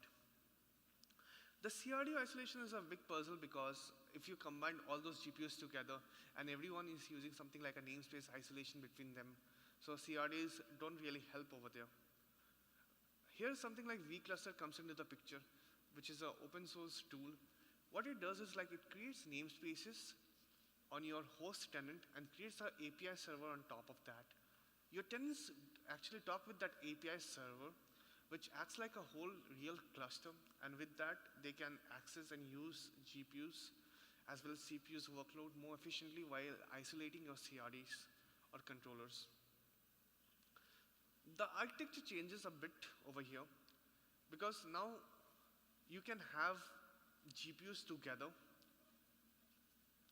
and CPUs, of course, and your utilization is dependent upon the different tenants' requirement. So you don't have very high utilization on one GPU, lower on other, because you can efficiently schedule them. And with that, different form of use cases become, because if you have a whole big AI cluster, you can have 4 or 5 different inference use cases running parallelly. You can have, if you provide a GPU as a service, then you can have 4 different tenants consuming that GPU cluster. Then apart from that, multifunctional use cases where you have inference, fine-tuning, pre-tuning running in a similar cluster works. And distributed inference, where inference is running on remote sites, but you're just consuming that, is also a very common area. Now, we talked about GPU, bashing, sharing. We talked about KV cache and all those things. The most important part about this, all those areas which we talked about, is the observability part. The reason we know to solve the GPU part and the KV cache is because we have been observing all those things. So to focus on that part, Why it's important to observe is because you can understand how you are tuning your GPU, how the model performance is going around, benchmarking your cost and performance to create a ROI for the leadership. Now, one of the most common things that we have seen is like it's very hard to configure and set up all those things. A lot of people just go and measure the GPU load for once and keep it aside. The problem with that is from this paper, like users training and RNN saw that GPUs drop 25% sometimes while mid-training. If you're not always observing that, it's very hard to understand why. It might be because of data loading bottleneck, inefficient batching, model switching phases from training to validation. Like a GPU was running 85% effectively and then it just goes below. You don't know those data points until and unless you are observing them. Other different areas is like whenever you are using GPUs, multiple GPUs and consuming them, sometimes during the phase you understand some GPUs just go to zero utilization. And that might be a case that you don't have higher workload, or it might be a case of data distribution bug, imbalanced workload, or an unintentional configuration change caused by something in the application. The other part is to understand how GPUs are being used during idle periods. Suppose you have trained 8 GPUs running over there, and as you see, sometimes the GPU drops at regular intervals. Some of them. Why is that? It might be because of evaluation phase and all-time training, slow data loading, and sometimes inefficient pipeline scheduling, where the GPU is waiting for a batch to come in. If you have VLLM and all those things, there can be a sequential load, but without that, without the sequential load, it might be very inefficient over there. Now, after observability part, there is the profiling part as well, which is very important. And profiling is sometimes a way to pinpoint exactly which part of your code or training resources causing latency and hurting performance. With the CNCF landscape being so huge, we have a lot of OTel libraries that do that for us. And you can measure the total CPU, GPU, and all those things, actually how it's working. You can also have distributing tracing for your LLM application to understand how and what things are being happening. And you can observe the data points to understand which areas of business you should provide more efficiency over there. Next is, with this trace details, you can observe all those things for a specific application or during the training or serving phase. So you know things that you can work on and you can schedule better, which overall improves the entire, like this is an endpoint generate, which is generating an image. So it can overall improve how you are observing and which areas you want to focus. From one of the case studies that we have seen, like after LLM deployment, costs increased to $50,000, and with performance utilization and all those things, the 20% cost was decreased overall. And this is from Grafana, which talks about how profiling is ideal for optimizing or minimizing cost, because it talks about a lot of different areas which, with profiling, reduces the entire cost log and makes it more efficient to observe and see what's happening and why it's happening. Lastly, whenever you want to track metrics for ongoing performance, there are few areas. During development phase, you tag CPU users per token. So to identify inefficient code, profiling, and all those things are there. Then memory usage for requests and latency per request is something which a lot of individuals track so that you can have a holistic idea. And then there is a deployment phase. In deployment phase, things change a bit more. You talk about how GPU utilization and efficiency is being tracked, and resource efficient metrics like CPU, memory, GPU with help of OTel, and how allocation is working dynamically based on demand is working. That changes depending upon type of workloads you are running. A lot of organizations right now are moving to bursting. So to share more about bursting, sometimes you have private AI cloud capacity inside your organization and you need more GPUs or more workloads. So what you do is like you create a burst to public cloud or a different private cloud. So you can run a part of your infra on local machines or local private AI cloud and a part of that on public cloud, dynamically based on demand and how operations are going through. And bursting has become very popular recently because most of the times it's very hard to get the requested GPUs. So you go around different providers to get and find whatever there is available and to consume that. Other core technical challenges when you try to optimize GPU sharing to improve model LLM performance is like distributed attention kernel. So whenever there is a lot of tenants over there, you will have a lot of cross-node communication. So to maintain the throughput across those nodes is a very big challenge. Then other challenges like KV caching across node. You have GPU nodes, they have their own KV caches. So how do you distribute that cache across different nodes so that you can reuse the cache instead of generating local caches again and again? Then communication and graph capture. Whenever there is dynamic bashing, you have NCCL CUDA hooks all over there. So to have a deterministic nature of that, so you can have dynamic bashing that is efficient and capture the graph, that is also a challenge. And then one of the very important one is like pipeline and mixed precision. So whenever you try to handle the tensor core alignment, there is always a loss of scaling. So syncing different inference stages together so it's more efficient is also a very technical core challenge that a lot of people are trying to solve. Apart from that, sequence parallelism. What sequence parallelism does is like suppose you have n number of GPUs. So you bash your requests together and send it parallelly across a service of GPUs. So you're not overburdening one GPU but bashing similar form of requests together. So have a maintained attention synchronization across those single pieces of GPU. And then bashing strategy. So bashing strategy is like how you can have dynamic bashing for multi-tenant inference, minimizing the tail latency while maintaining utilization. So you have better bashing in different multi-tenant infra and you can consume efficiently all those things.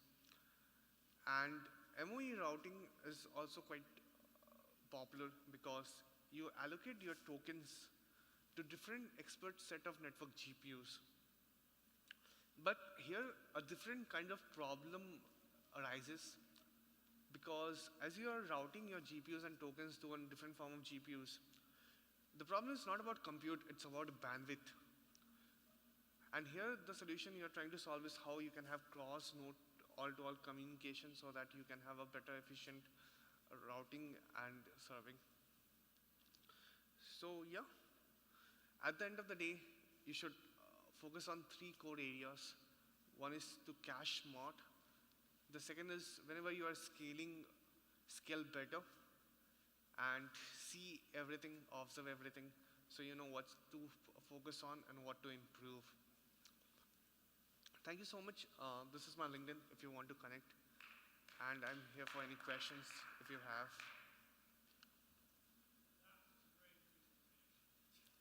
Thank you so much.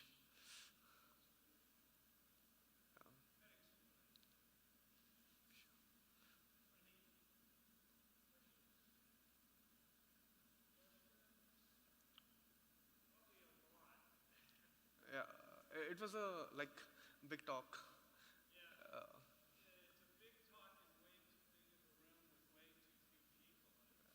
Sunday.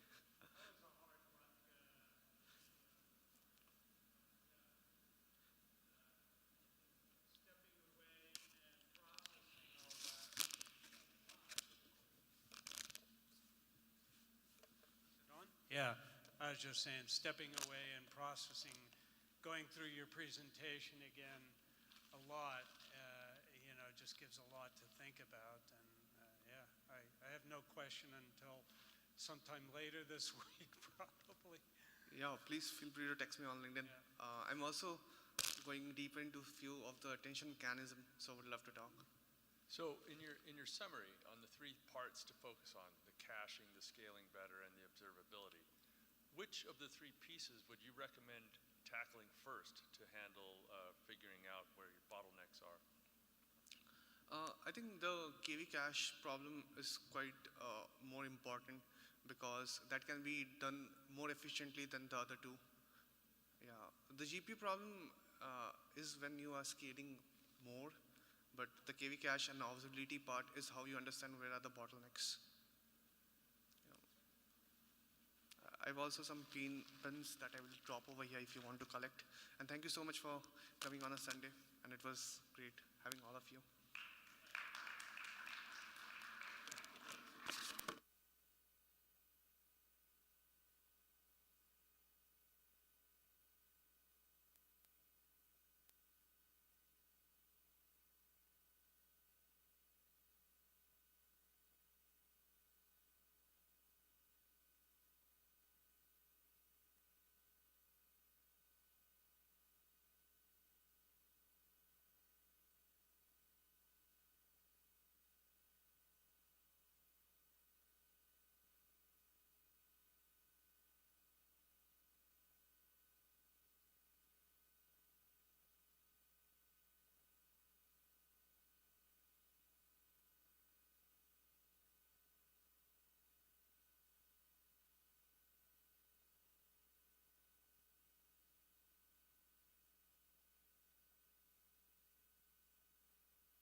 what is OpenSearch? OpenSearch is a community-driven, open source search, analytics, and a vector database platform, which has integrated tools for observability, security, visualization, and AI-powered search. OpenSearch currently is under Linux Foundation. I think we recently went under Linux Foundation, and we have a lot of partners, including AWS, IBM, Uber, and whatnot. So today talk would be around vector database. So before going into what is a vector database, let's get our basics correct. So the first basic question that comes in our mind is, what is a vector? Okay, so you have images, documents. These days you have like a lot of images, documents, and then you have models these days, a large language model, or could be a text embedding model.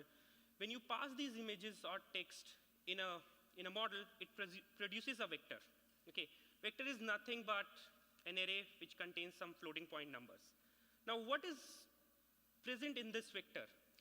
So vector basically captures the semantic meaning and the content relationship. Okay, and these vectors can range from tens to thousands of dimension.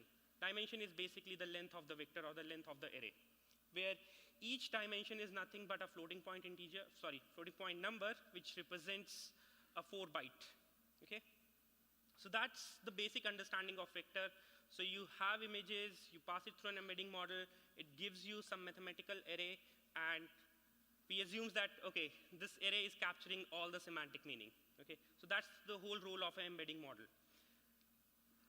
Now, moving further, let's talk about the ABCs of vector search with OpenSearch. So the basic idea is now you have these tons of vectors, and you want to do a search on top of it.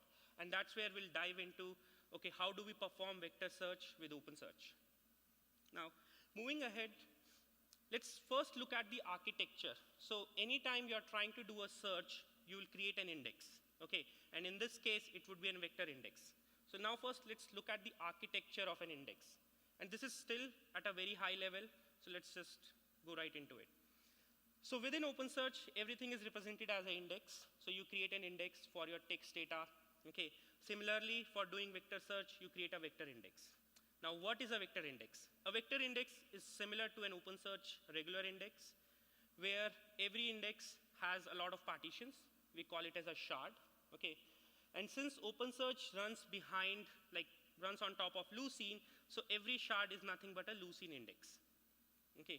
Now, when we go dive into these shards, or I would say Lucene index, every index is composed of a lot of segments. You can think of segments as an immutable snapshot of the index, where when you keep on ingesting data, these segments keeps on getting created, and you keep on merging them behind the scene. Now, when we look into a segment, a regular segment contains a lot of files. So let's say you are ingesting text data, you are ingesting some numeric data, all those things goes into different files. So there's something called a FDT file, DVD file, TIM, and whatnot. Now, how a vector index is separate? So for a vector index, you have something called as a index file or a graph file. We have a file called as .files. We'll talk about more on it, what is files. But think of it, there's a file which captures the vector index, which has the serialized information of that index for that particular segment. Moving on, so how do you do ingestion into OpenSearch? So you have your documents, you have your OpenSearch index. Every index is composed of a lot of shards, as we discussed. These shards are present on or distributed across some of the nodes. We call it as a data node because they are storing the data. Okay, so this is your basic indexing flow. You start with some JSON documents, okay, which goes to your index via REST APIs, gRPC, or whatnot. The index looks at it, divides those documents into different shards, and those shards are hosted on a data nodes. Now comes the search flow. Now you have a query. You ask your index that, hey, I want to search. I want k nearest neighbors. I want some nearest documents around it. So what you do is you form a query. You again hit that same index. That query goes to something called as a coordinator node, which is nothing but coordinating your whole query. That coordinator node goes ahead and hit or request data on these data nodes saying that, hey, I got this query. Who all can serve this query for me? Okay, so it's like you're getting your query and asking all your partitions that, hey, give me your, run this query for me and give me the results. and that's where coordinator node comes in, accumulates all the data, and send it back. Okay, so data nodes process the request locally and sends the results back. Okay, coordinator reaggregates and sends the response back. So the basic idea again, you send the documents for ingestion, OpenSearch stores them, and when you want to retrieve those documents or when you want to do a query, you ask the same index that, hey, this is my query, give me documents back. That's the whole ingestion flow. Now, let's look at how do we create an index. What's the schema of an index, or how does, like when I want to create an index, how does it look like? Okay, so this is a standard, you can say input or a REST input that we'll put. And let's dive into it a little bit. So first thing is you put a setting on that index saying that, hey, this is a KNN index, which means that this is a vector index. Okay. Now comes the mapping part where you'll specify that, hey, I will have these kind of fields and those fields has some meaning in it. So you define that, okay, I'm going to have a vector field, which his name would be my vector. Okay. You define the type of the field, just like KNN vector. Within OpenSearch, we have different types of fields. You can define strings, integers, arrays. So that's where you define your field type, which is KNN vector. You define the dimensions, basically the length of the vector. And then you define the space type, okay, which is basically the vector similarity. How do you want to compare these two vectors? We'll dive into vector similarity in just a moment, but these are all the things that you need to define to create your vector index. Nothing else is needed. There are more, I would say, advanced techniques that you can use. We'll talk about it later on, but that's how you get started with the creation of a vector index. Now comes the vector similarity. Okay, we looked at space type last time in the last slide. So let's dive into it. That's where the vector similarity search comes into place. So the basic idea behind vector similarity search is, hey, you have vectors which are capturing the meaning or semantics of that particular text or a document. Your embedding model is putting that vector in an embedding high dimensional space. Okay, and if the vectors are closer, or if the documents or the data that you are ingesting into the model to convert it to an embedding, if they are closer, they would be within that embedding space. Okay, and similarity is basically saying that, okay, these two vectors are closer, how do I compute? Like, how do I know these two things are closer? And the idea behind these things is there are three types of techniques, or I would say mathematical computations that you can do. One is the Euclidean distance, next is the cosine similarity, and third is the dot product. And as you can see, Euclidean distance is nothing but distance between two vectors. Cosine is the orientation between the two vectors, and the dot product is the magnitude and the direction. Okay, this comes in handy in terms of when you go into the details of how your model is generating the vectors. But from a high-level standpoint, all we need to understand is, hey, there are three techniques to do a similarity search, and that's what it is.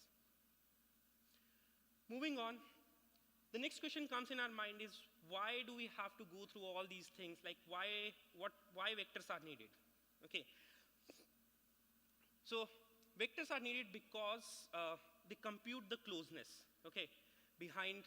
So they encode the closeness of your text or the documents. This is where if you see that if I have a dog and a puppy, okay, and if I'm searching for a dog, I should retrieve the documents for puppy also, because those two vectors are closer.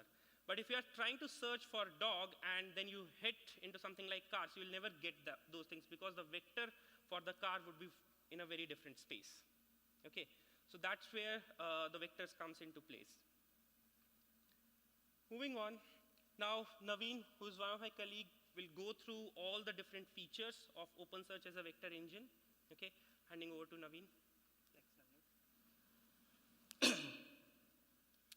So now we went over so what is vector search, what is the use of vectors, and all those things. Now let's try to understand what are the different features of OpenSearch vector engine. So now we know there are two types of search. One is the lexical search and the other is semantic search. Let's try to understand so what is the difference between both of them, and what's the advantage of semantic search with a simple example where everyone can easily understand. Okay. So let's say I want to find some restaurants which serves pasta. So I just simply search something like Italian pasta. So the traditional lexical search, what it does a keyword to keyword matching. So it will only able to find the list of restaurants where Italian or pasta matches with it. So it might be able to find the pasta house, but it can't find something called Mama's Gnocchi. But we all know that gnocchi is Italian pasta. So now let's see how semantic search handles things. So let's say I ask something for cozy carb heavy dinner. So semantic search tries to understand the meaning and intent of the user's query. So where it tries to understand, so I'm looking for some warm Italian food. So then it tries to find something called like Tony's Trattoria. So even though it doesn't have a word pasta or something in its name, it still tries to identify it from the list and adds it as part of the result list. Search evolution. So there are like 4 different generations, like how the search has evolved over the period of time. So one is the lexical search, which is nothing but the keyword search. And the next is the semantic search, which is nothing but the vector search, which we just talked about. And then comes the hybrid search, so which is nothing but the best of both the worlds, so which combines the accuracy of the keyword search as well as the semantic meaning of the vector search. So think of an example. So let's say I'm searching for something called, some Thai restaurant near me which is open right now. So here, the lexical search tries to identify the restaurants which are open right now, and the semantic search will look for all the Thai restaurants near me, and it will try to combine both the results and show me the complete set of all the Thai restaurants that are available and open right now.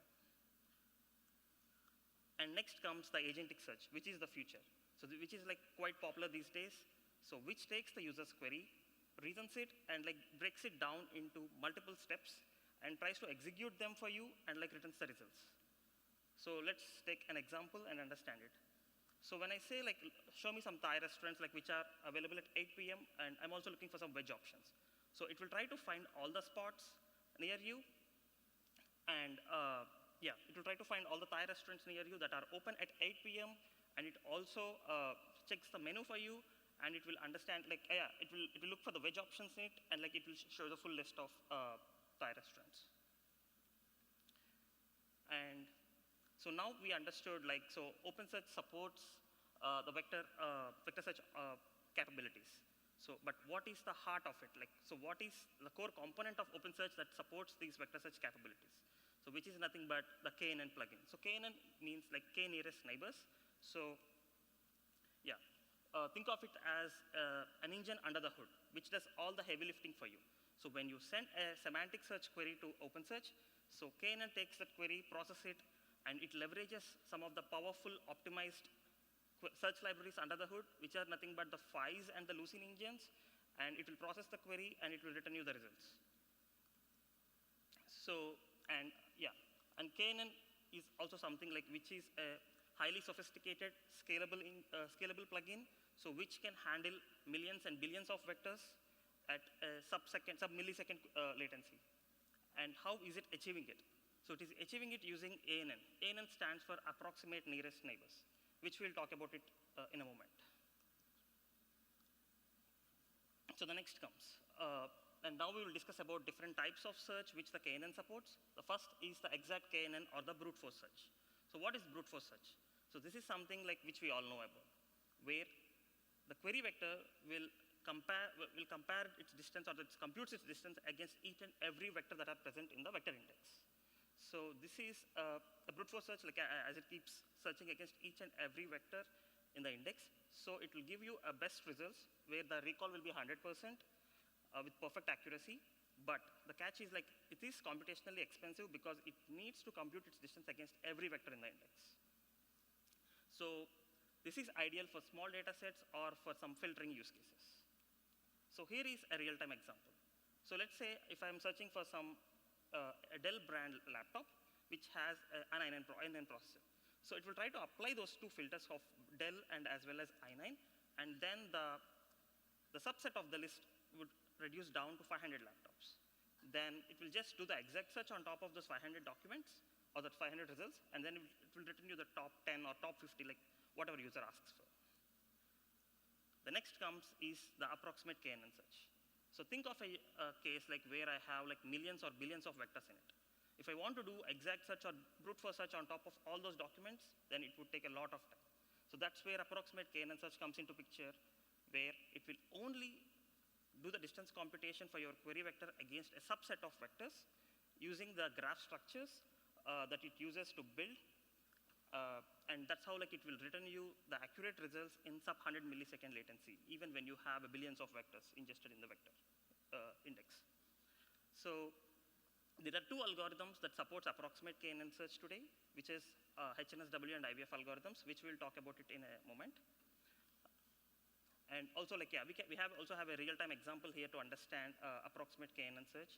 So think of like an e-commerce website where like you have like 10 million plus products in it. So now customer uploads a photo of a dress or something, and he tries to search for that on the whole catalog. Then OpenSearch searches against the whole catalog and filters out the top 50 results, like which are like closely matching with the user's query. So yeah. Here comes the first algorithm in ANN, which is the hierarchical navigable small world, or the HNSW. So I'll help you understand I'll try to give you a very high level understanding of the HNSW algorithm. So to better understand this, think of the roadways. So when I'm at a place like which is far away from my place, and I want to travel to that place, then first we need to identify what is the national highway to go there, to go to that state or whatever it is. And think of this as the topmost layer in the HNSW algorithm. So which is like sparsely populated. There might be very few roads, but like, yeah, it's sparsely populated, similar to this. And then next comes the next layer. So once you enter the state, you look for that interstate highways and all to go into that corresponding city in that state. So here the vectors are a little bit more densely populated, but still they are like far away from each other. But it will try to connect the closest neighbors to it. And then next comes the next layer. So once you enter that corresponding city, to reach that specific destination, there might be many roads in the street level. So this is think of it as a last layer, like where you have multiple roads which are like densely populated. So the query vector enters the top layer, and it will gradually narrow it down, and then just into the deeper layers, into the last layer, where it tries to only do the distance computation against a subset of vectors instead of doing the full set of vectors in the index. So that's how like it does the approximate nearest neighbor search, and it will return you the top results in very less time, like in the millisecond latencies.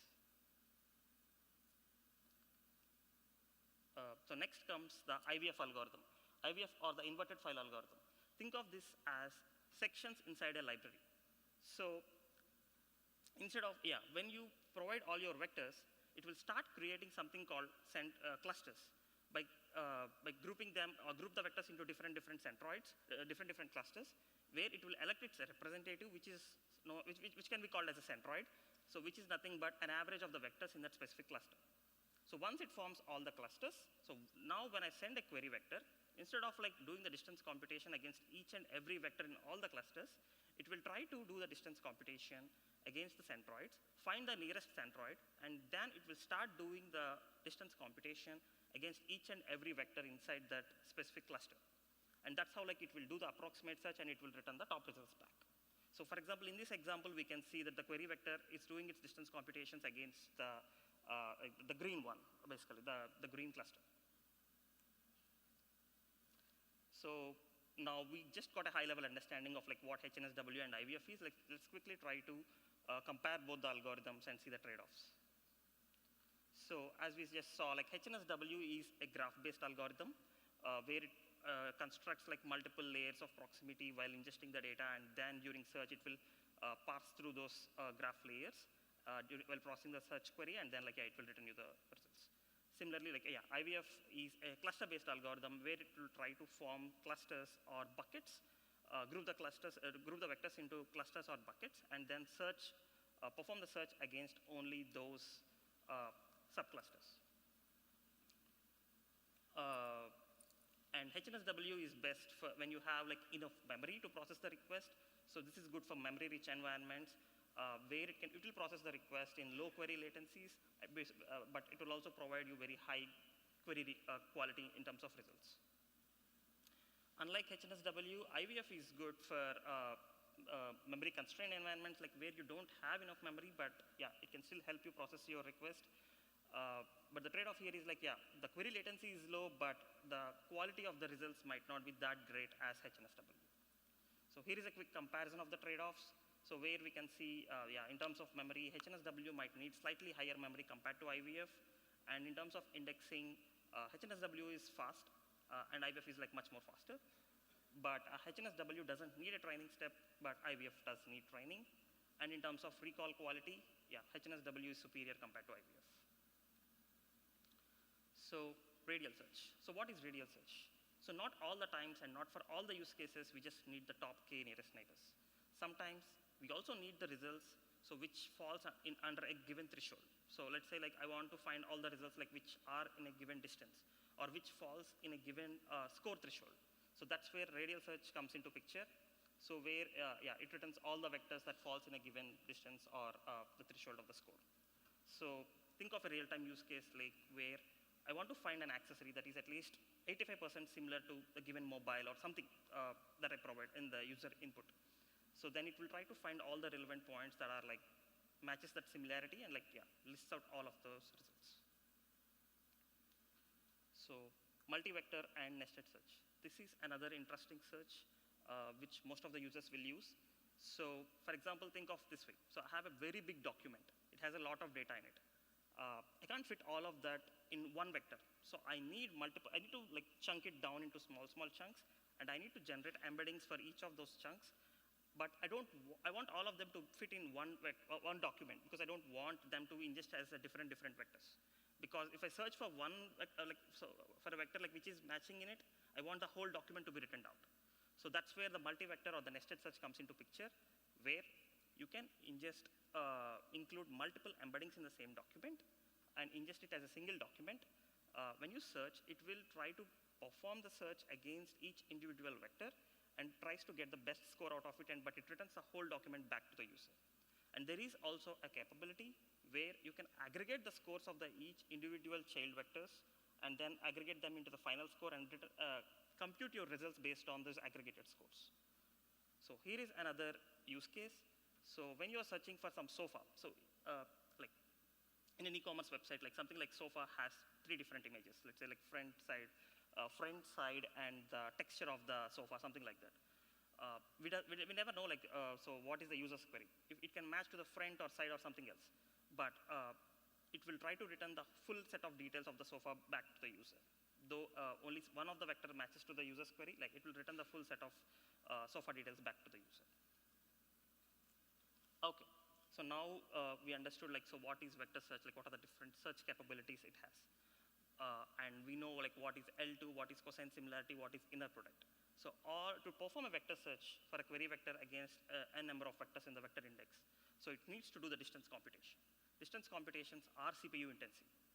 And what if I have millions or billions of vectors? Then it becomes a big bottleneck because in terms of query latencies. So that is where the hardware acceleration comes into picture.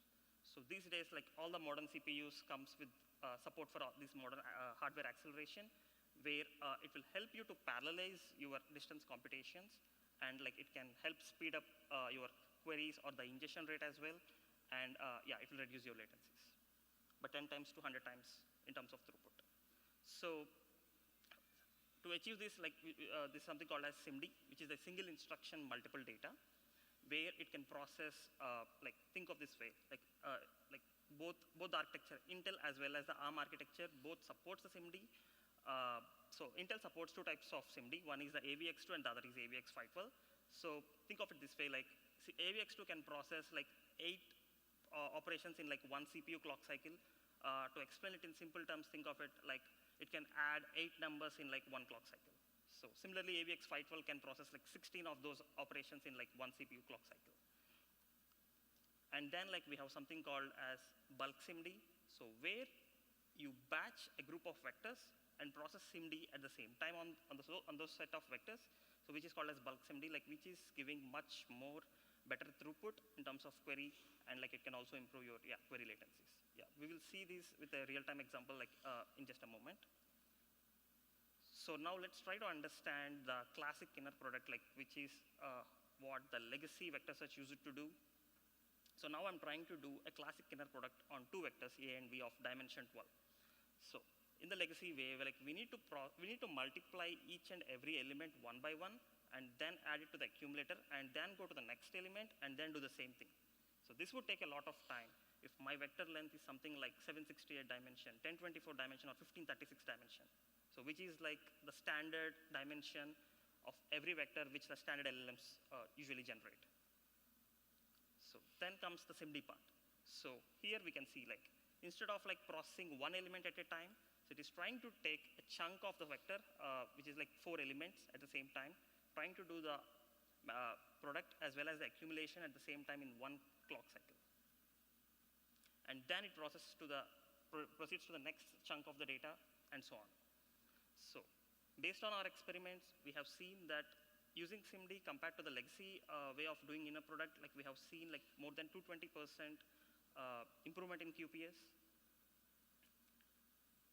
And then comes the bulk SIMD. So this is like batching the vectors using SIMD.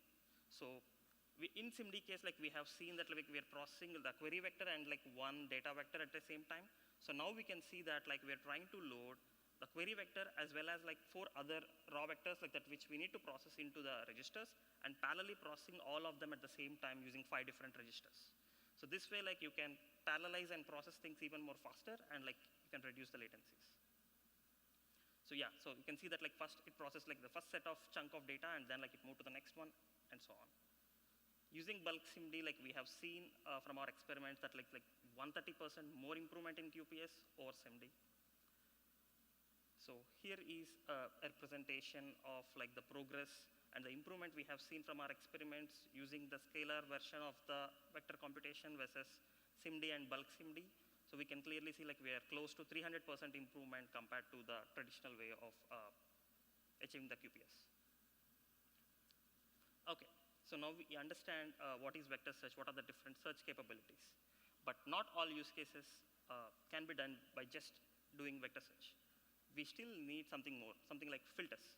So let's say like where are filters used? Like we use it like every day in our day-to-day use cases. So for example, when I'm doing some shopping on the e-commerce website, when I'm searching for a product, I want to make sure that there is at least a rating of 4 out of 5 because I just don't want to compromise on quality. Or like I want to, for example, I'm shopping for headphones. I want to make sure like they are wireless. So then I'll find a filter and then I'll add it for wireless. So that's where like we use filters in our day-to-day use cases. And that's where like we can also integrate these filters with vector search and like achieve much more higher capabilities. So that way like you can narrow down the set of the results on which you need to perform this vector search on and like achieve quick and accurate results. So what are the different types of filtering that OpenSearch vector search supports? The Keynote plugin provides 3 different types of filtering. First is the pre-filtering. So where you apply the filter on the full set of data you have in the vector index, and then you perform the brute force or the exact search on the subset of the results that you obtained after applying the filter. That way, like, yeah, you'll return the top key results back to the user. And the next comes the post-filtering, where you do the ANN search on the full set of data that you have, and once you get the results, on that subset of the results, you apply your filter, and then you'll return the results back. So both the pre-filtering and post-filtering has its own disadvantages. So to fix these things, like there is something called as efficient filtering. So where it will intelligently and smartly tries to do the search and apply the filter both hand in hand at the same time. As it keeps going through those data structures, it will try to apply the filter criteria with it. And once the filter criteria succeeds, then it will also do the search and like include it as part of the result set. That way it makes sure to return the top K results which satisfies the filter criteria. So now we understood like what are the different types of filterings.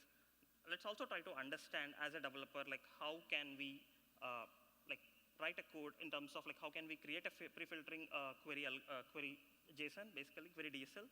So here we can see that the filter is on the top part and the query is in the bottom. So this is the pre-filtering like where we will be trying to apply the filter clause first, and then on the subset of the results like we'll try to apply the query, do the query vector search query basically on top of the filtered set of data. And then next comes the post-filtering. So here we want to apply the filter on top of the vector search results. So that's why like the vector search query clause comes on the top and the filter clause comes on the bottom. So basically, yeah, we'll be running the vector search query first and then followed by the filter clause on top of it, because we will be filtering on top of those results. And then the efficient filtering. So this is where both the filter as well as the vector search query both goes into the same query clause because we want to apply both together. So that's where like we can see the vector search query and the filter both inside the KNN query clause. And then comes the hybrid search. Yeah, we talked about hybrid search very briefly in the very beginning of this session. So vector search is something that brings both the capabilities of the lexical search as well as semantic search. So where you can get the precision of the keyword search and the semantic meaning of the vector search. So we need keyword search and vector search together. So think of these use cases like where something like product IDs, version numbers, SKUs, all those things which vector search can miss, but keyword search will not miss. It will make sure it will include that, and vector search will also help us to get the semantic meaning and like will also include those results. But so now we have two different results. So one from lexical search and another from vector search. But the scores of both of them will be like different. The ranges of the scores of both of them are different. So that's where like we need to fusion both the results and then create a final set of results, which we'll talk about it in a moment. And like here is a real-time example of hybrid search, where if someone searches for like waterproof boots, so the lexical search will look for waterproof, and then the semantic search will try to find all the weather-resistant boots, and then like it will combine both the results, and then it will make sure it will return that best set of boots like which are waterproof. So now we talked about the fusion of the documents. So now we have two set of results. Usually the semantic search results fall in the score range of 0 to 1, but the lexical search results like will have a different set of score, like maybe 45 or something. So to do the fusion of both the results and like generate one final set of results, we have two different ways or techniques to do it. One is the score-based combination, which is nothing but like where we will normalize the scores of both the semantic search and lexical search and bring them into a defined range using a different, it can be done in like two different techniques. One is the min-max approach and the other is the L2 normalization approach. And once we get them into the same set of range, that's when like we will take the top K results and like return it back to the user. And in general, by default, it will use the same weights while calculating or picking both the scores, but there is also a flexibility which the user can use to tune the weights such that like if they want the semantic search results to dominate the lexical search or the vice versa, that's when they can tune the results and then like, yeah, they can return the results back based on their use case. And the next approach is the rank-based approach. So now we have seen how to like tune the results or how to merge the documents using scores. So this is with the ranks. So ranks are nothing but the order of the results. So now we have like two set of order of results. So let's say I have lexical search which returned me the document which is in the first place, but semantic search is giving me the same document which is in the 15th place. So this approach will try to do the fusion of both of them in terms of rank, and it will return you the set of results like based on the ranks, like by fusing both the results. So for which like it will use something called as RRF, which is like the reciprocal rank fusion. So which is using a specific formula which we can see like where the scores will be calculated for each document based on a rank constant and the rank, where users can tune the rank constant and like play with it, where they can tune the results and per subquery weights and get the results back. Okay, so to do a search query and to process a hybrid search query like which contains both a text query as well as the vector search query, like yeah, we use something called as the search pipeline. So where we got two set of scores, the BM25 score and the KNN score, which is nothing but the lexical search score as well as the vector search score. So this is where like we want to merge both the scores of both the documents and then like get one final set of results. So that's where we do the normalization of both the scores, combine the scores, and then get the one final set of results, either using the normalization processor or the score-based processor. And once we get the final set of results, like yeah, we will using those document IDs, we will retrieve the corresponding documents and then return it back to the user. Okay. So here is another interesting search use case which is called as multimodal search. So sometimes I have text, I have images, but I want to combine both of them and generate one single vector. So to do this, we have some of the models, like the Amazon Bedrock Titanium model or some Cohere models, so which will take all your data and like generate embeddings out of it and then like create one single embedding out of it. And during search, user can either give a text query or as well as an image query, and which will be processed using the same model and will be run against the vector index, and it will return you the results. Yeah, so here is an example like where user uploads red running shoes and like also looking for some lightweight trial shoes. So yeah, it will try to process using that model, and then like it will give you the right set of results. Okay, so now we understand about vector search. What are the different capabilities which OpenSearch provides? All those things. But now, so I have a raw data which can be in the document format, audio or images and all. So you can ingest those vectors into OpenSearch either two ways. You can directly create embeddings out of it and ingest into the OpenSearch cluster, or OpenSearch also provides you a capability to connect to those models that are there in the market, like whatever you want, using something called as AI ML connectors. So using those connectors, you can connect to any models that are available in the market. That way, like when you provide raw data, OpenSearch will take care of generating the embeddings for it and will ingest the data into OpenSearch. So that way, users can directly send raw queries in terms of text or images, whatever it is, and which will be also like use the same model to generate the embedding out of it, and it will run the search against the OpenSearch cluster index, and then it will return you the results back. Okay, so now we learned a few different types of search. This is something which is more exciting. So which is something like which is quite popular, which is nothing but the agentic search, so which everyone is talking about. So what is agentic search? So to do a query on an OpenSearch index, so I need to write a long JSON query document, so which is not so interesting for everyone. So that's where like agentic search comes into picture, where I can just give a normal text query, but it will help to create the query DSL for me. The agentic search understands the user intent. It will break it down into multiple steps, create the query DSL for you. It will run the search against the OpenSearch cluster, and it will return you the results back. So let's see an example here. So for example, there is an user query, so which says like show me some wireless headphones under $80. So the agent will understand the user's intent. It will try to identify its corresponding index and mapping, and uses the query planning tool, sends it to the LLM, and using the chain of thought, it will create the DSL for you, and it will run the search against the OpenSearch index, and then it will send the results back to you. So let's see what it does. So yeah, so this is the natural query that I'll ask. So this is what the LLM will be creating using the agentic search. This is the query DSL that it creates, where we can see like it clearly breaks it down into multiple steps, applies all the filters as part of the query DSL, and then it will run the search and it will return you the top result back.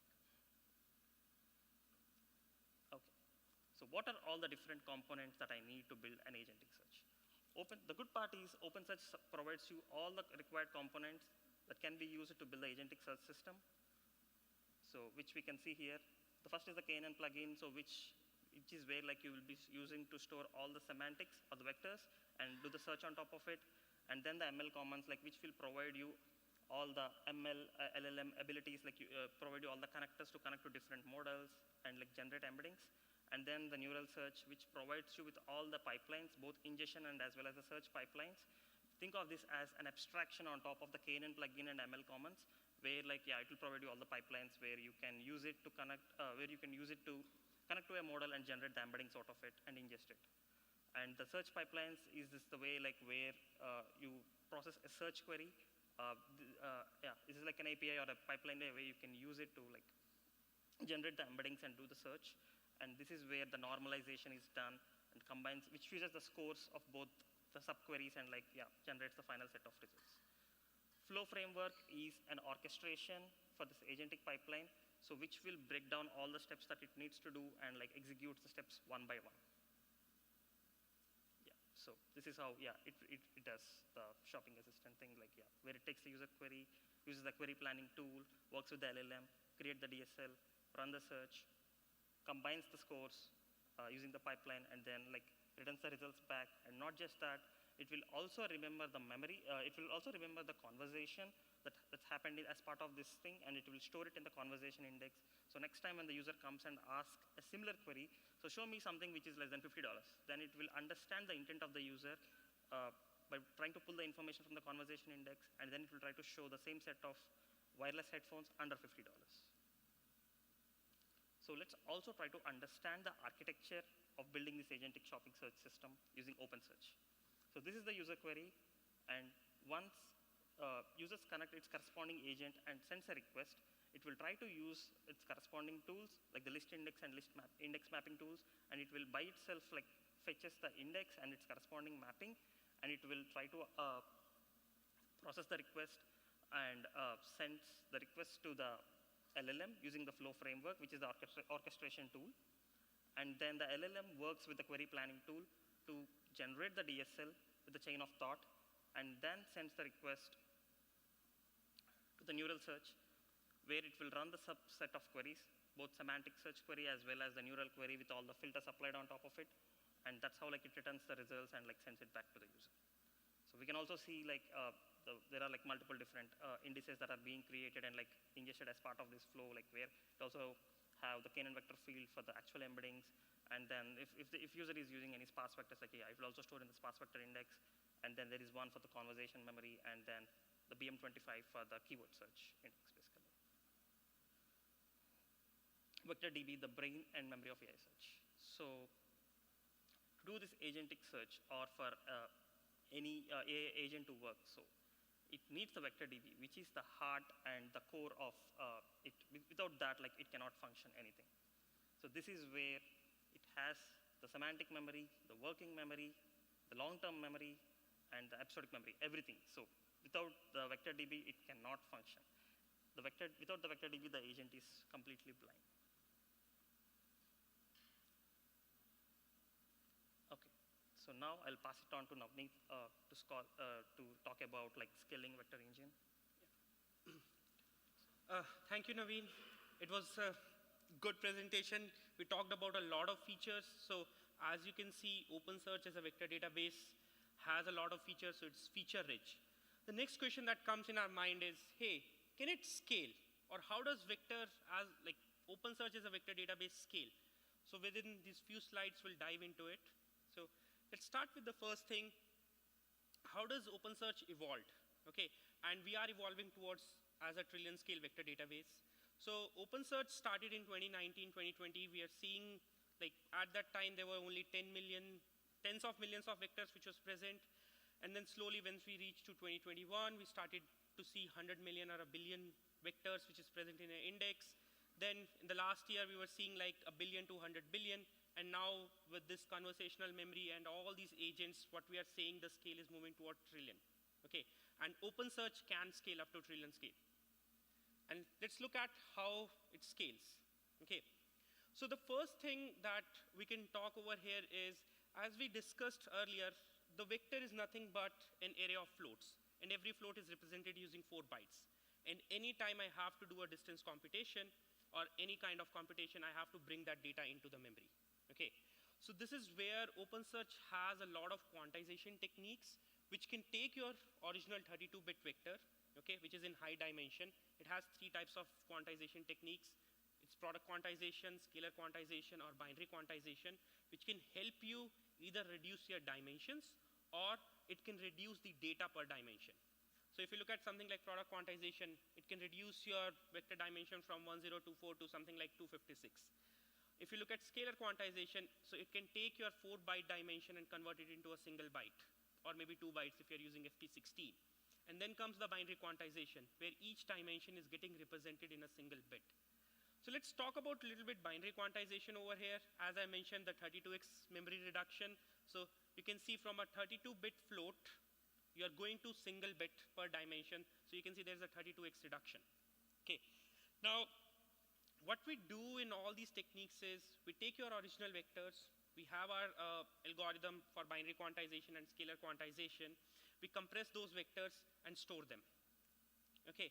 And now when we have to do the search, what we do is whenever a query comes in, we first run through these compressed vectors. So we have an index where these compressed vectors are stored, and all the structures which Naveen talked about, the HNSW structure or the IWF structure, are built on top of these compressed vectors.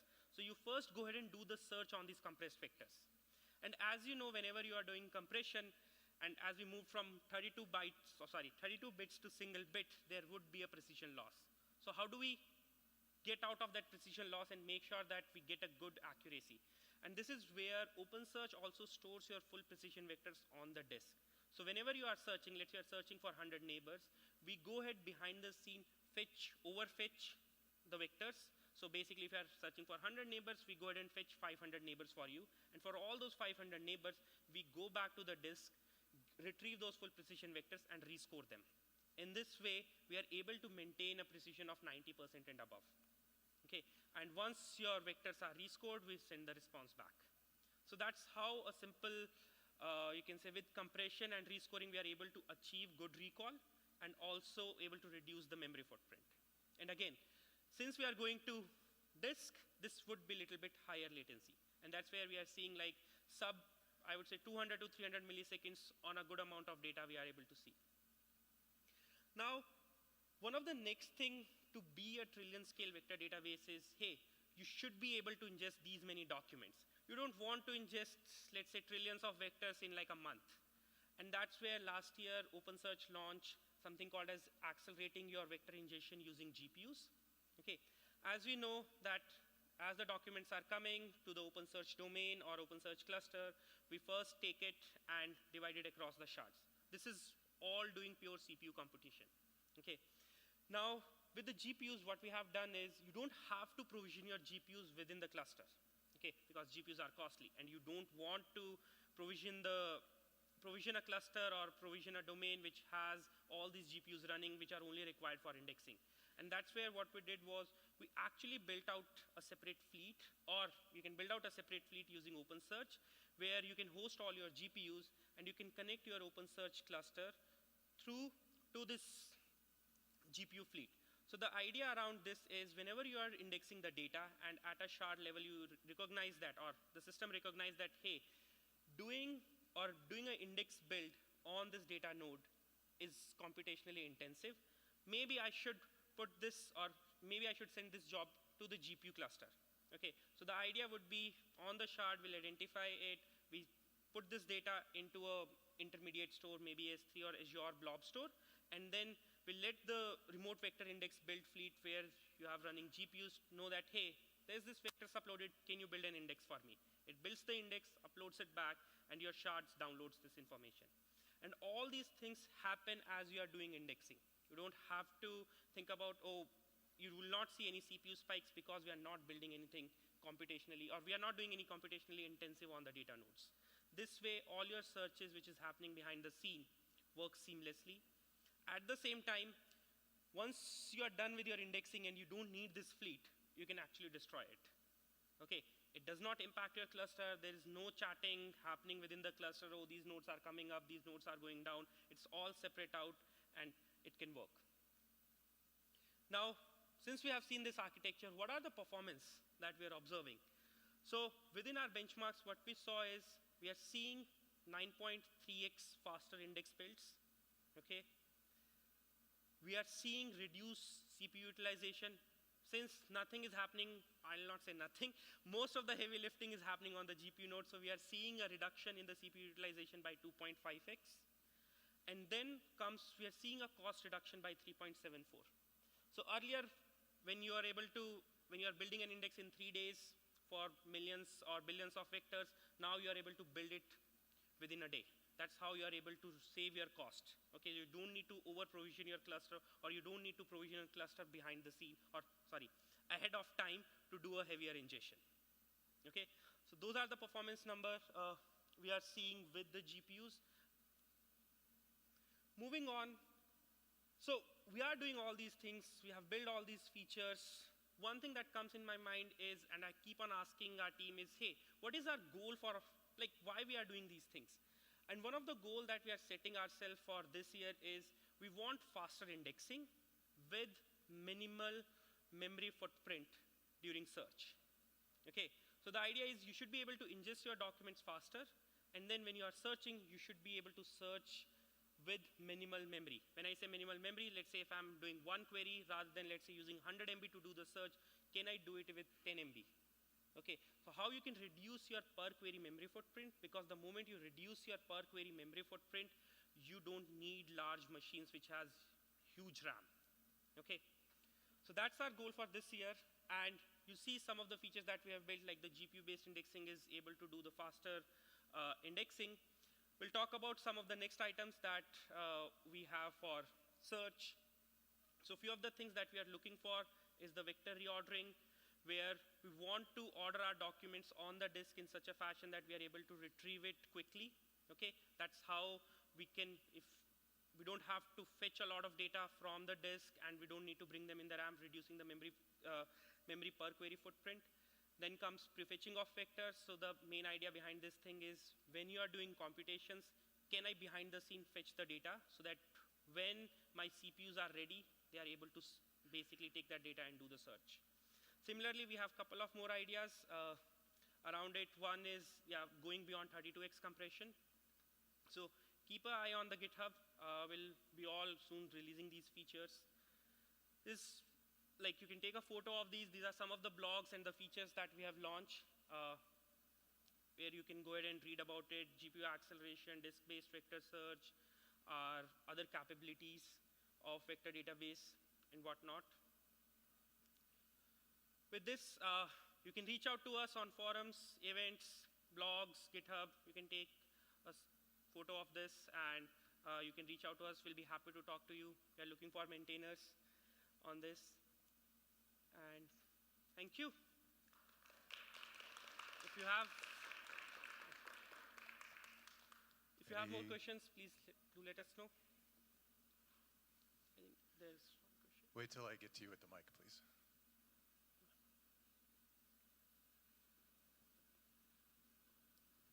You mentioned that you are using the GPU only for ingestion and index creation. Do you also plan to use it for like searches and other? I know it's going to increase the cost. But no, that's a very valid question, and that's a question we get a lot whenever we show GPU-based indexing. So what we have seen is these days we are not seeing use cases where GPUs could become price performant for search. But yes, we do have it in our plans. It's not, I would say, not in this year roadmap. But yes, we do have plans to integrate the search. It's more around, hey, are there use cases which needs this much amount of search, QPS, and where GPUs can become price performant? Because indexing is very heavy, and that's where currently we have integrated GPUs. But it's in our roadmap. Thank you very much. The subject is complicated. Your talk was very good for me because I think you advertised it as vector operations for dummies. So I'm the dummy. Question that I had throughout. At the very beginning, when you showed the vector, bunch of numbers that might represent something, some text or an image or something, then you worked throughout the rest of the talk with the vectors, and there was proximity between the vectors where there was proximity between the original objects, I guess, type of thing. What were those numbers? How did it come to be that the numbers were indeed meaningfully reflective of the things that they represented? Okay. What happened in that step? Yeah. First of all, I'll answer that question for vector search for dummies. I think in the middle, the title got changed a little bit because of unforeseen reasons, so I'm really sorry for that.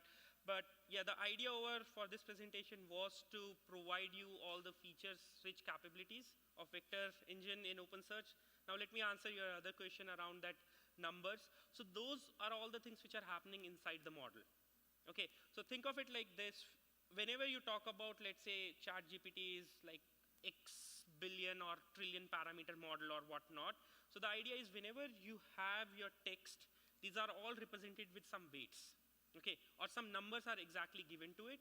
And as you process through the model, they convert I would say, a trimmed representation of that particular value. This is all happening inside the model. This is something which I would say a GPT or embedding model do for you.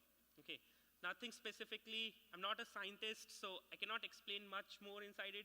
But the idea is you pass it through a model. It's a black box, and it gives you a bunch of numbers. It's putting you into a high dimensional space where if the semantic meaning of the documents are same, they would be within that close proximity. Okay, so I could have answered it better, but I haven't done a PhD on this thing, so I hope that provides you a high-level idea. Hey, I'm very interested in the AI memory and conversational. I didn't know that was coming to OpenSearch, so I would like to hear more about this. Yeah, it's already available. You can read the blogs around it. There is a proper, I would say, conversational chat experience that we have provided. And there are like different flavors where you can have your long-term memory, short-term memory for the agents that can be stored. Like something like you can keep your long-term memory in a disk-optimized index versus you can keep your short-term memory on something like a HNSW-based index, which is fast to retrieve. Okay, so. Hi. Hi, it's great talk. 3 questions. Is this already production ready? The first question? Yeah. Yes. For agentic search, when you do the top hit collector, can you guys go back to LLM and generate single document, or you have to do it later? You had a hybrid agent search. And the third question, when you do a hybrid index, all of them should be vector, or you can have a classic string and other type of fields combined with vector. That basically. Okay. I don't think so I understand all the 3 questions properly, but I'll try to answer it. So from an index standpoint, within an index, you can have both vectors and text present, okay, in one single index. So if you want to call it as a hybrid index, you can call it, but that's an index for us. In terms of search, yes, you can do search on both a vector field and a text field together. Okay, that's where hybrid search comes into place. And I don't exactly understand your agentic search question.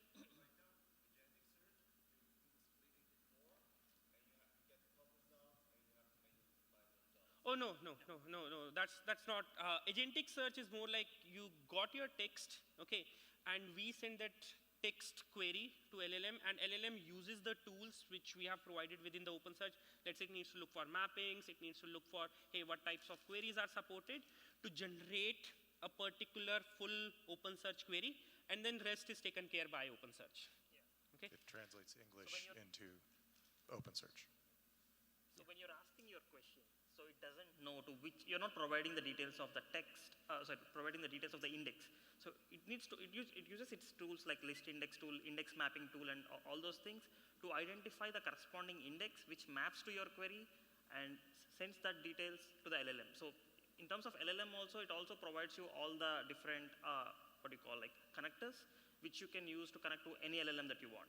Let's say Claude, ChatGPT, Olama, anything, any open source or anything, up to you. And you can also, it also provides you to tune those parameters to play with it the way you want. That way, like, yeah, that corresponding LLM will take your input, process it, and like, it will internally connect to it, and like, it will communicate saying that the query planning tool will tell it saying that like, so I want a query DSL to run on OpenSearch, and like, that's how like it communicates internally, gets the query DSL, and then like, yeah, it processes it. How long does it take to stand up such a system for someone who knows what they're doing and is familiar with the docs? Yeah, so in terms of standing up, let's say if you want to just stand up an OpenSearch cluster, there's like a good enough document, you just need to run one command and OpenSearch would stand up.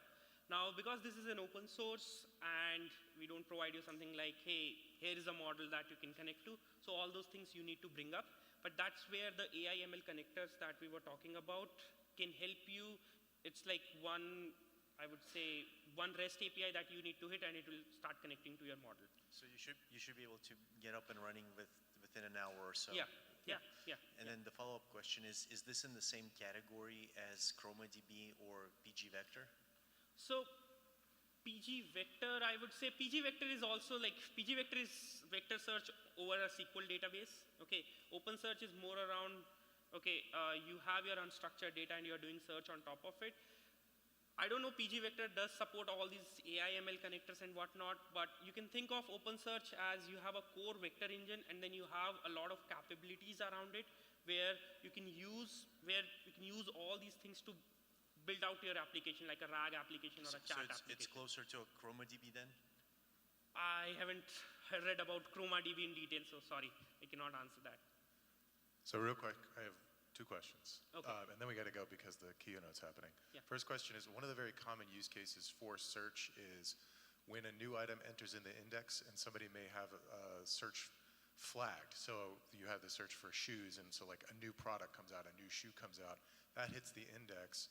In traditional OpenSearch, you can use percolators to inform the user, hey, like you can have just a series of percolators set up for as something comes into the index, and you say like, oh, okay, these percolators fired, so we're going to send an alert to those users that now that thing that they're looking for is in the search index. Do your agentic searches and KNN searches support percolators? I would say no. Can you put that on the roadmap? Yep, for sure. And the other question I had was, when you're creating those indices, those face indices or so forth, you're using your LLMs to create the vectors, there's no real feedback system there, right? Like it may be that the vectors aren't as good of an approximation as you would want, and then over the course of time, you could find out that, hey, actually this item is actually closer than what the LLM is indicating it is. Is there a mechanism for fine-tuning within the context of your search, not necessarily recreating a new set of LLM vectors, but within the context of search saying, oh, we need a different sorting algorithm or a different distance space? Okay, so from a distance space standpoint, no, you cannot change distance space once it's indexed. But the other things that you can do is, let's say in terms of HNSW, you can increase the radius of the search, which is using the EF search as a parameter. So that is something that you can do. Okay, now for IVF, yes, there are parameters where you can say that rather than looking at 10 clusters, go ahead and start looking at more clusters. That's two parts. And the third thing which you're talking about, hey, if my results are not great, there is a user insights, I would say user behavior insight plugin which is present in OpenSearch, and if I'm not wrong, it's open source. Okay, that it can basically start looking at your results, and based on your clicks on, let's say on the website, you can do a feedback loop saying that, hey, for this particular query I got these results, but these were garbage. Okay, and it can start tuning your searches. That's something that you can do. Thank you. Big round of applause. Yeah. Thank you. And we're about to have our closing keynote here.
there's a bunch of people outside just yammering on that I keep pushing you.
Hannah said Okay.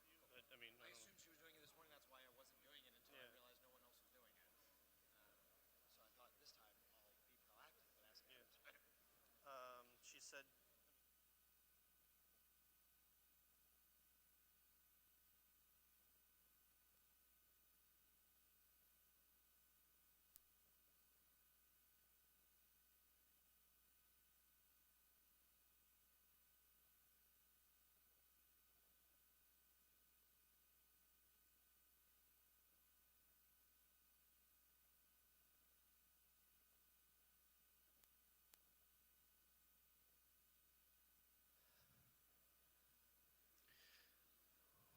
hey folks, you made it.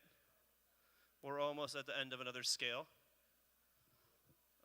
I know we've got a few more folks coming in, so I'll vamp a little bit. But thank you for coming out and spending your weekend with us. If you see folks in a SCaLE jersey or a SCaLE volunteer shirt, one of the tech shirts, some of them have been out here since Monday or Sunday even, setting up this place. So it's a whole week for us. It's 3-4 days for you all, depending on what you came out for. But thank you for making it out. Thank you for being part of SCaLE and closing out the day with us here on Sunday. How many folks were at game night last night? So now, so all you that slept through the keynote in the morning are here now and well rested after daylight savings time and hangovers and all this stuff. You were here the entire time, Gwen. Is what I'm hearing. She was bright and early, always with energy.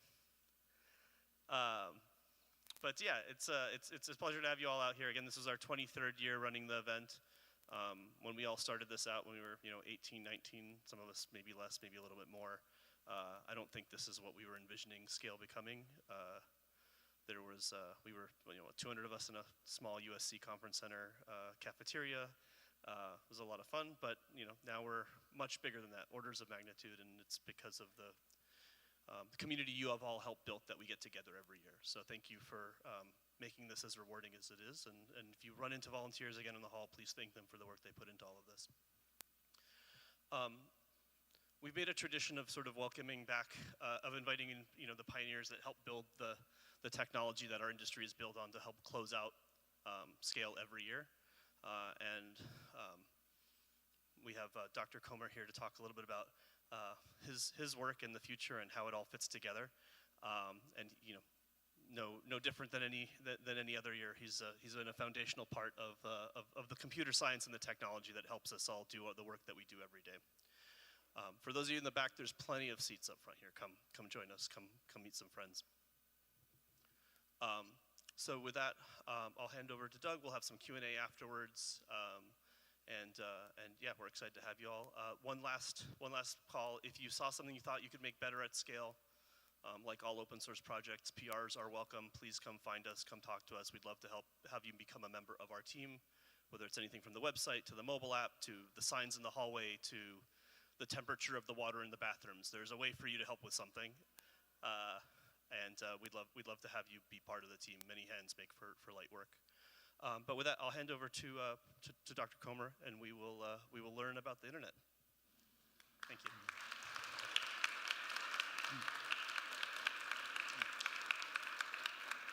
So shortly after I agreed to give this talk, I looked on the website and I saw I already was listed as talking about protocols. Now, that makes a lot of sense, but I figure all of you guys already know the protocols. There's no point in me giving a lecture on how TCP/IP works. So I thought I would give a history lesson. By the way, if there's anybody here who doesn't know how the protocols work, I can recommend an excellent textbook.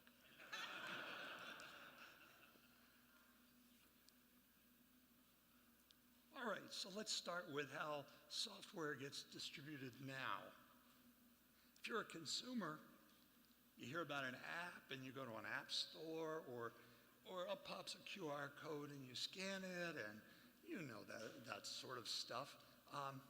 And then when a consumer is faced with a really difficult thing, some message pops up that says you need to update your firmware, you know what they do.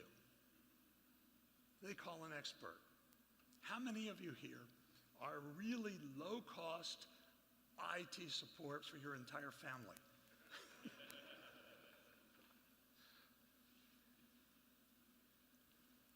All right, that's the consumer world. What about the rest of us? Well, you go to some repo and download things. There are lots of repos around. I assume everybody here has used at least one of these, right? How many? How many of you have used all of these? Unbelievable. I thought I'd put one on here that was a little bit obscure so I would find that somebody hadn't done it. Well, let's talk about the other side, how you distribute software. You upload it to a repo, to a file server, maybe at your institution. And the other side of it is you might give it to somebody on a flash drive.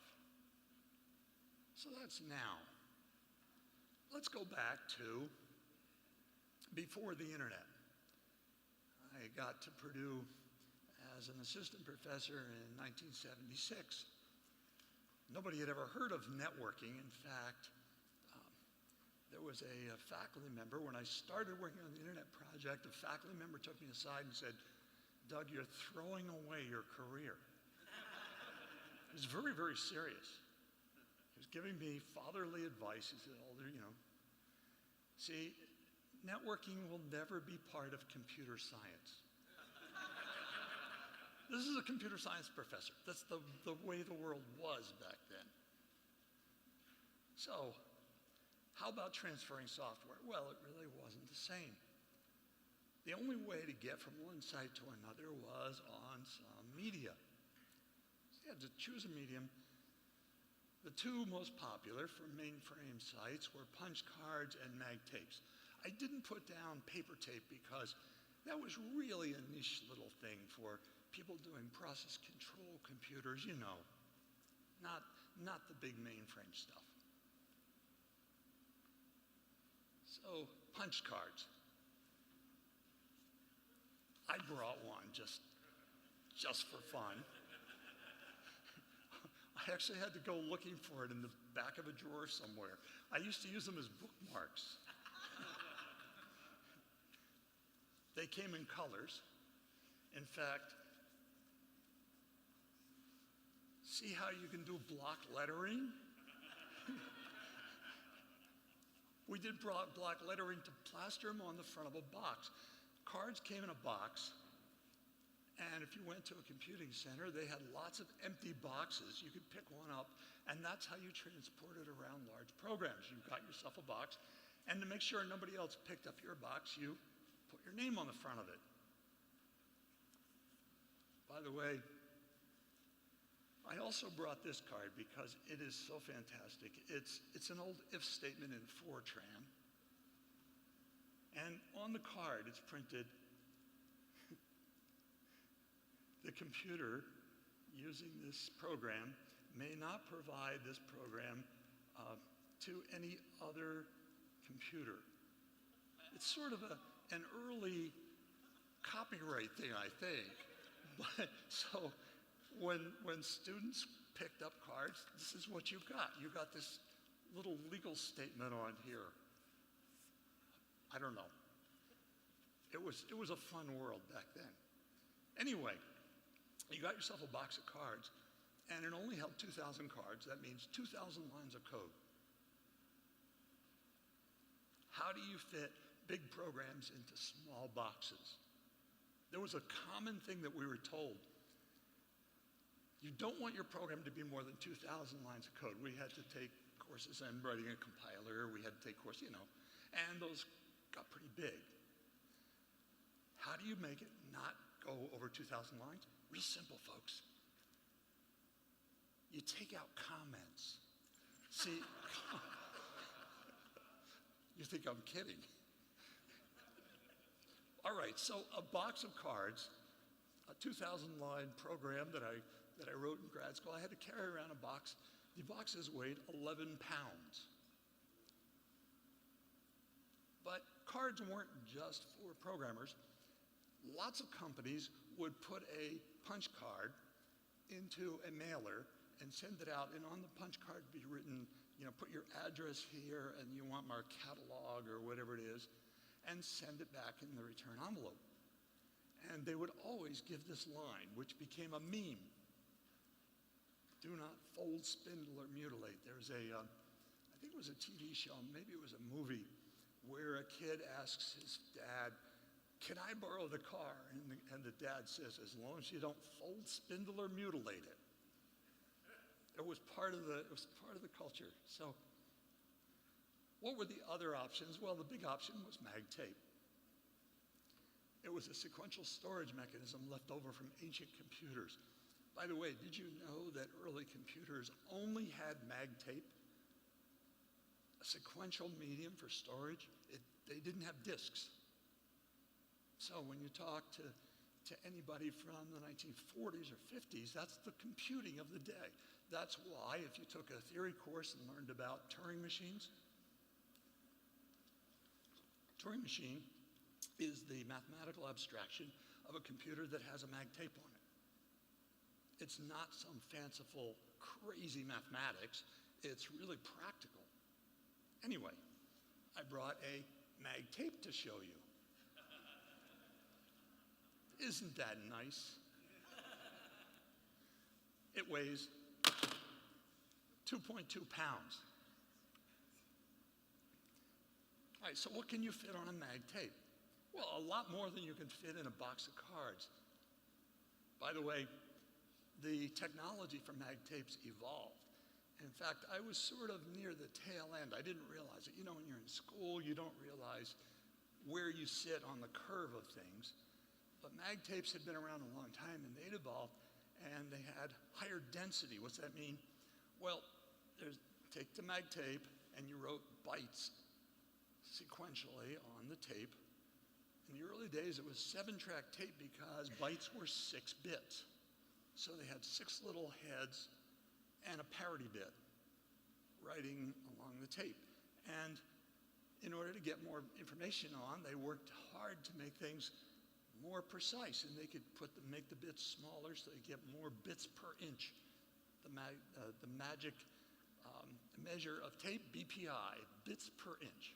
It's actually bytes per inch, but for some reason. But it went up a lot. It went all the way up to 6250 bytes per inch. In addition, tapes got bigger, same size reel, and you could get more on it. How can we do that? Well, enter the people that do material sciences.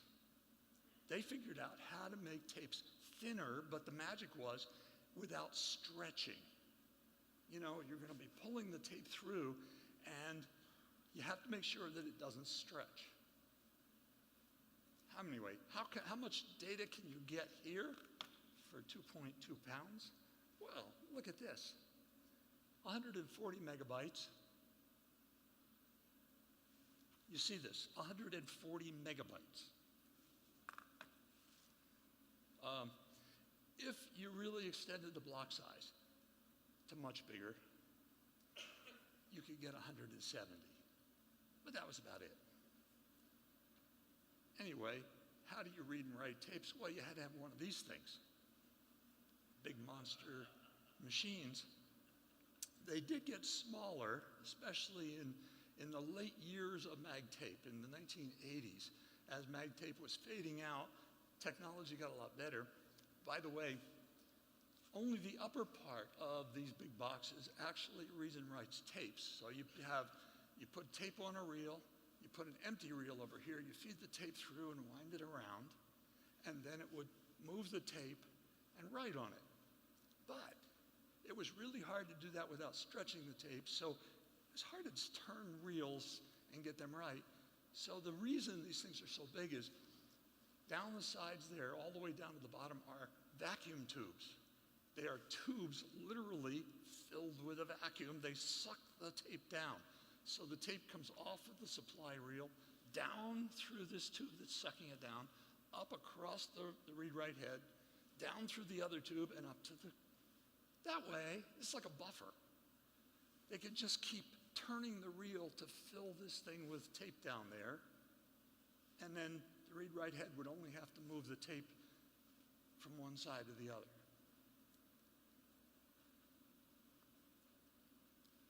Okay, now we get to tar. It just occurred to me last semester that students in my class have been using tar all their lives, and they had absolutely no idea why it was named tar. And when I said, well, it was for a tape archive, they had absolutely no idea what a tape was.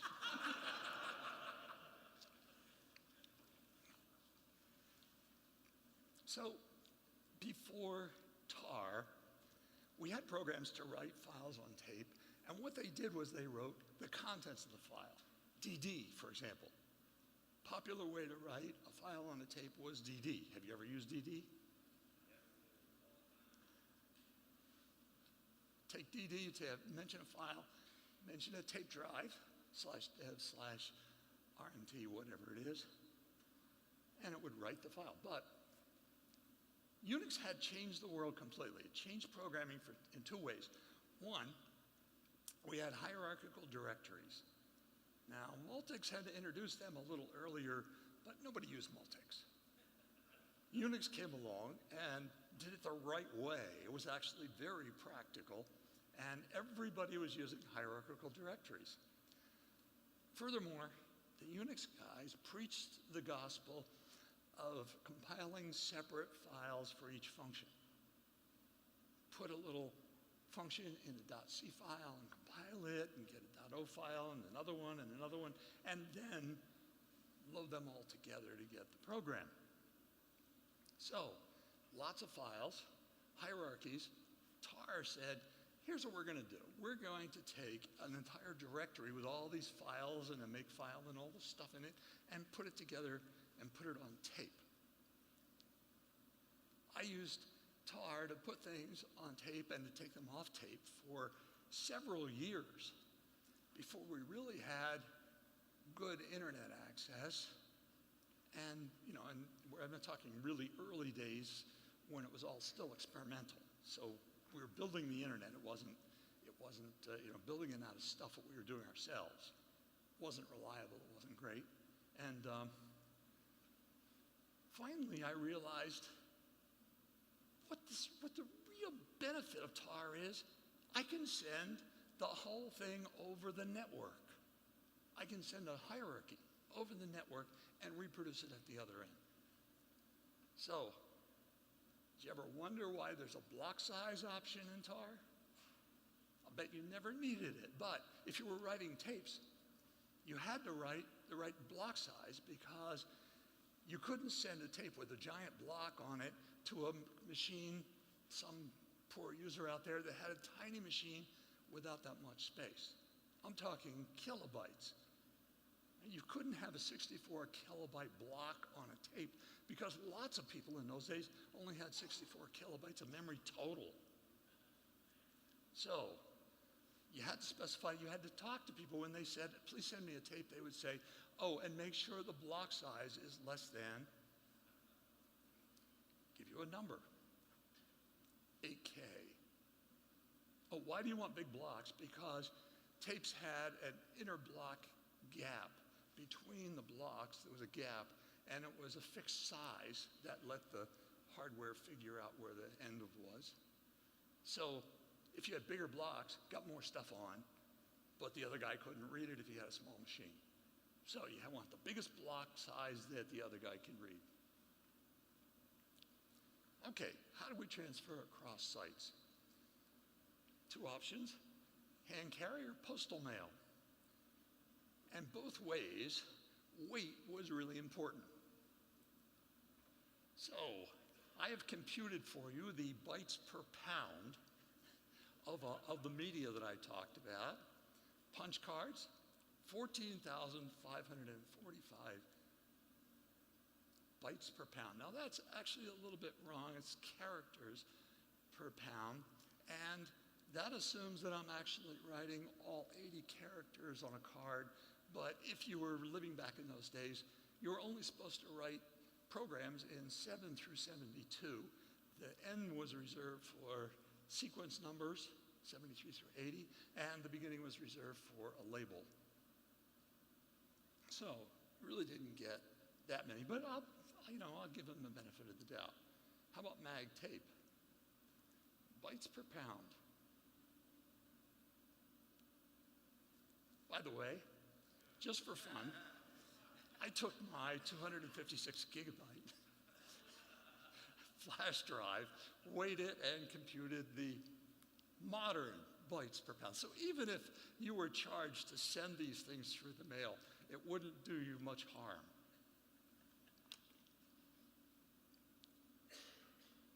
Okay, so two ways to send things, punch cards or bag tapes. Nobody wanted to schlep boxes of cards. They're really heavy. Imagine 11 pounds per box, and I give you 4 or 5 boxes. It really gets heavy. Even mag tapes. Well, I was an assistant professor. I had to send things to people. I had written a compiler. I had written a grader program that was very popular. Would you believe it? When I got to Purdue, when I was in grad school and when I got to Purdue, professors, even in computer science, computed grades by hand. They literally wrote them down, and this was in the days before cheap electronic calculators. They did columns of numbers and added them and divided by the... I couldn't believe that, so I wrote a program to compute grades. And suddenly, people were using it all over. They would get these letters. Of course, it was all letters in those days. They send me a letter saying, I understand you have this wonderful grader program. I'd like a copy. I would have to ask them what size blocks they could have on their, mag tape, and I would also have to ask them, can you pay the postage? In those days, professors didn't get any allowance. These days, it's the other way around. They get thrown money when they sign up to be a professor. You get a pot of money to spend on things like that. Anyway, there was some good news. If you had a really small program, you didn't have to send a big bag tape. It was a lovely little tiny mailer tape. And they were called mailer tapes. And the post office actually had little boxes that exactly fit these tapes. You slide them in. It was just so convenient.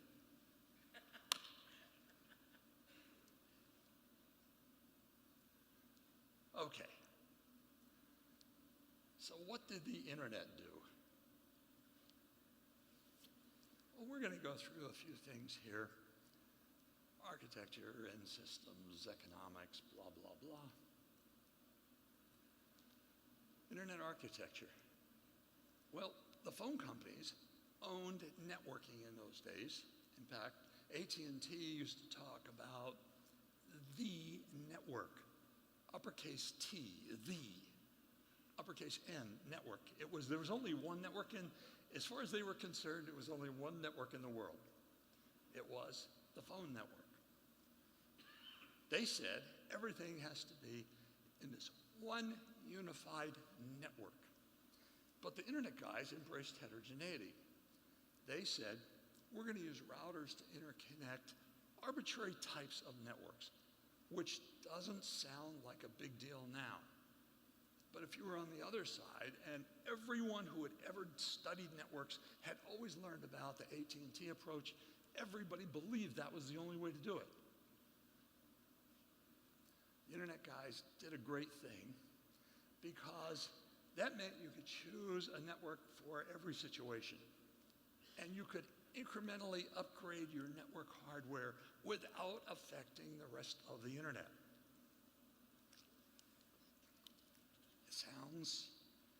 It sounds silly, but do you know how long it took AT&T to convert from dial telephones to touch-tone telephones? In order to make that work, they had to change everything. The whole network is all built into the network. So, what's it mean for you? Well, it means you can start with a low-cost internet connection and then upgrade. How about connected computers? The computer vendors in the 1970s and late 60s to 70s were building what they called computer networks. And every vendor had the following idea. We'll make more money if the network only connects computers from our company. I know it's hard to put yourself back in that position, but imagine that you're working on a network project, and I tell my colleagues, I tell other people, I'm working on this thing called the Internet Project, and they want to know, what is it? Well, it's a computer network. Oh, which company?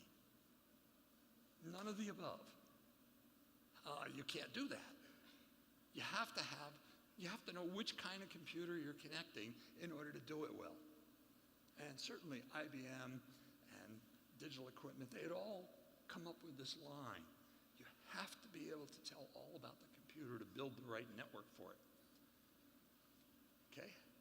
So what do we get? Well, from the internet approach, we get the opportunity to use whatever computer we want for whatever situation, and the big one, replace or upgrade that computer, maybe to a different model, a different vendor, without changing anything in the network. So, from the point of view of distributing software, that means a repository can start with a cheap small computer and upgrade and upgrade and upgrade. And maybe they decide that Intel isn't good anymore and they get ARM. No change to anything. Here's another thing that you probably take for granted. In the early days of the Internet Research Project, very few of us had little endian computers. I was really lucky. When I got out of grad school, the guys at Bell Labs wanted to recruit me to work on VAX Unix. and I thought about it, and I decided to go to Purdue, which in those days was ranked number 7 in the world in computer science, very prestigious. And I thought, they also said, by the way, we're going to try and get better. So I thought that would be great. I like to teach. And so I went there, and the guys from Bell Labs said, tell you what, if you get yourself a VAX, we'll give you VAX Unix. And you can play with it and work on it. So I went to the dean. I was an assistant professor, and assistant professors never talk to deans. But I went to the dean, and I made my pitch, told him this would revolutionize the department. If we were one of the first departments to get this brand new computer and run this brand new operating system, Unix, it would be wonderful. And the dean surprised everybody in the department by coming up with the money to do that. Now, why is it a surprise? Because the cost of a VAX computer was almost exactly 20 times my annual salary. So, you know, we didn't have any money for facilities at all in the department. Well, we did have money. We had enough money to buy a new typewriter for the secretary in the department every 3 years. Typewriter, not computer, not. All right. So I had a VAX, and almost all the other guys had big Indian machines. John Pastel had a TOPS 20, which was the sort of high end of digital's big Indian stuff, and he got to write the standards. So he said, well, look, IBM, the big digital machines, almost every computer in the world, and by the way, IBM controlled a huge percentage of the computers and software worldwide. At one point, I think they were actually coming down a little bit, but at one point, it was 95%. And they had big Indian machines. The IBM 360 stuff was all big Indian. So he picked big Indian and said, we're going to make all the internet standards big Indian. That meant on his computer, not a problem. On my computer, people would send me things and it wouldn't work on my computer, and I couldn't figure out why, and it was because this Indianness stuff was not in the standard tool set that programmers understood.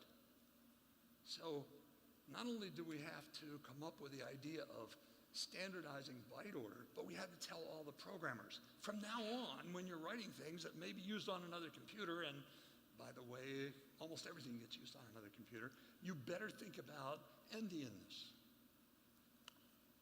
It was a real shock.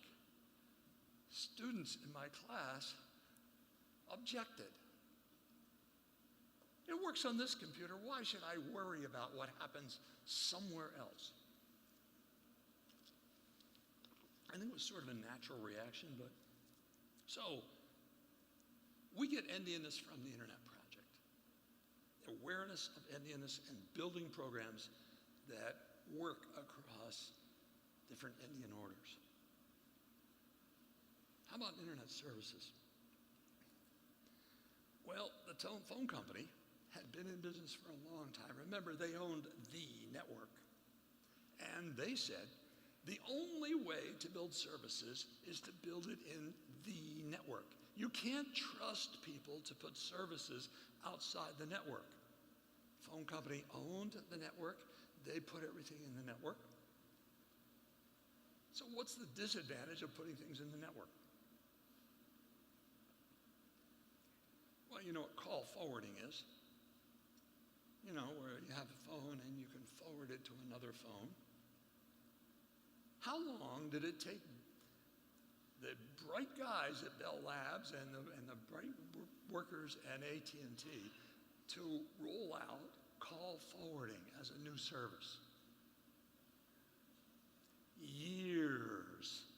Some people say more than 5, but at least 5. 5 years from start to finish to roll out something that seems pretty simple. That's because they had to go to every phone switch and rewrite the code in every phone because all the services were built into ESS number 4, ESS number 5. So the internet guys said, we're going to put the services outside the network. What do we get? We get wonderful results. In fact, it turned out better, I think, than anybody who was proposing this in the beginning actually realized. You can invent new services, like, for example, the World Wide Web. The internet was already up and running just fine, and we had all sorts of things on it, and then along came the World Wide Web, and we just, not a problem. It's not done in the internet. You don't have to change anything. You just add new computers running this new software, and presto. Oh, same thing for GitHub. It's true.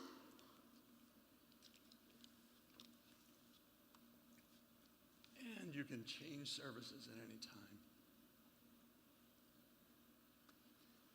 The internet approach to economics. Now, none of us on the internet project, at least in the core group, were economists. We were all techies. But we lobbied very strongly to go against what the phone companies had all done. The phone companies had always billed based on time and distance. Whenever you made a call, they would figure out how distant it was in miles, not in wires. You know, the wires might go funny ways, but they would figure out miles, and then they would time it, and they would charge you for that much use of the network. The internet guys argued and argued for a flat rate approach. So, what's the advantage? Well, here's the deal. Imagine that you want to go to google.com and you type it in your browser and it pipes up a little flash on the screen that says, estimated cost of this connection, 32 cents. Click here to approve. I couldn't imagine, we were doing TCP connections, not phone calls. They weren't phone calls that lasted for many minutes. They were just TCP connections. Can you imagine having to approve that? Or worse yet, not having to approve it and, well, you probably already know what it would be like. It would just be like you've gone to the cloud and the ISP sends you, the cloud provider sends you a thing at the end of the month saying, here's your network charge. You have no idea what you were using, how many bytes you sent across the network, right? Imagine that you did that with your home, and every end of the month, you would get this bill that says, you've used this many network connections, and here's the charge. But we had a reason to really push back against charging per TCP connection. What was it? One day, I visited Bell Labs a lot and talked a lot to Brian Kernighan of CFAME. And one time I was there and Brian said, well, I don't work for a phone company. Brian, did you resign from Bell Labs? No. They had done a study, and here was the study. Suppose we take AT&T, the whole shebang, including Bell Labs, right? All that money, have you ever seen the size of Bell Labs? Huge organization. You know,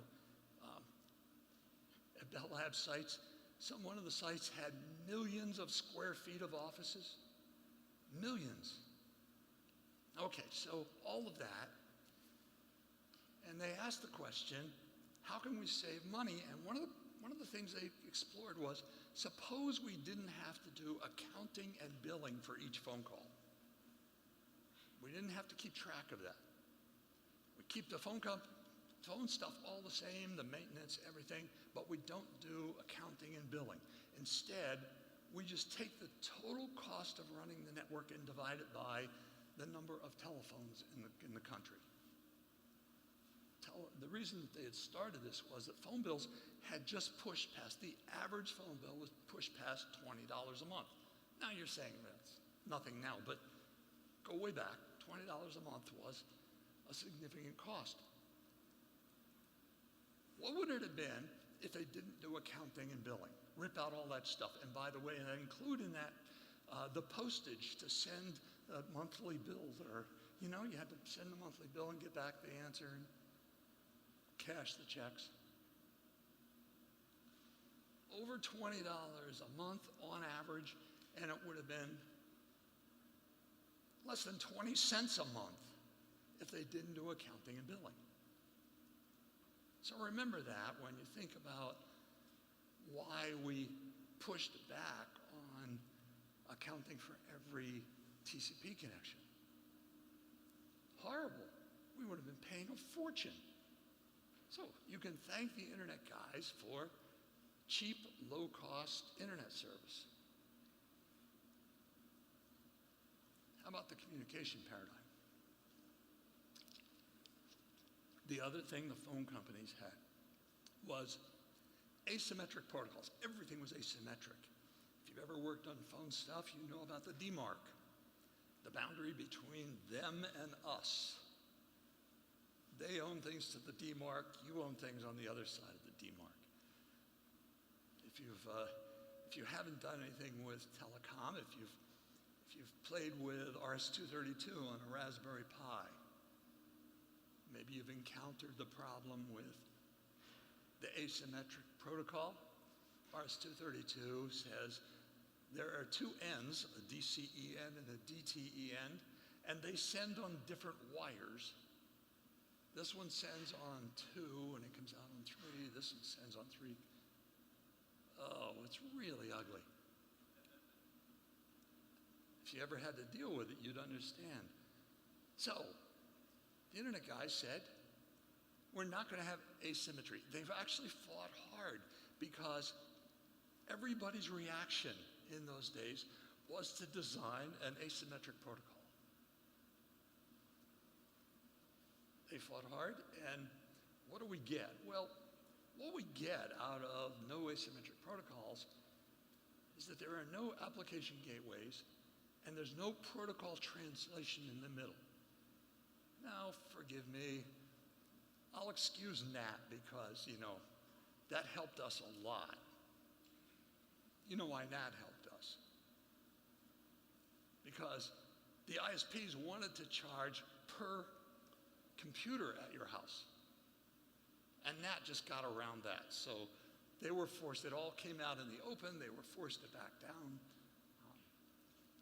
And what I really like is that later on, after all the wars and lawsuits over this stuff, once they had lost, they sent out a nice little ad saying, we've invented this new thing, we're going to give you a wireless router, and we're doing you a favor. In any case, what we get out of the internet communication paradigm is the ability to represent data in new ways. Doesn't matter. The network doesn't understand the data in the middle, doesn't change it. So we can do end-to-end encryption. You have to thank the internet guys for that. The phone companies wanted to have the encryption go between you and them. They would handle it, and then between them and the endpoint at the other end. So they wanted to have two forms of encryption.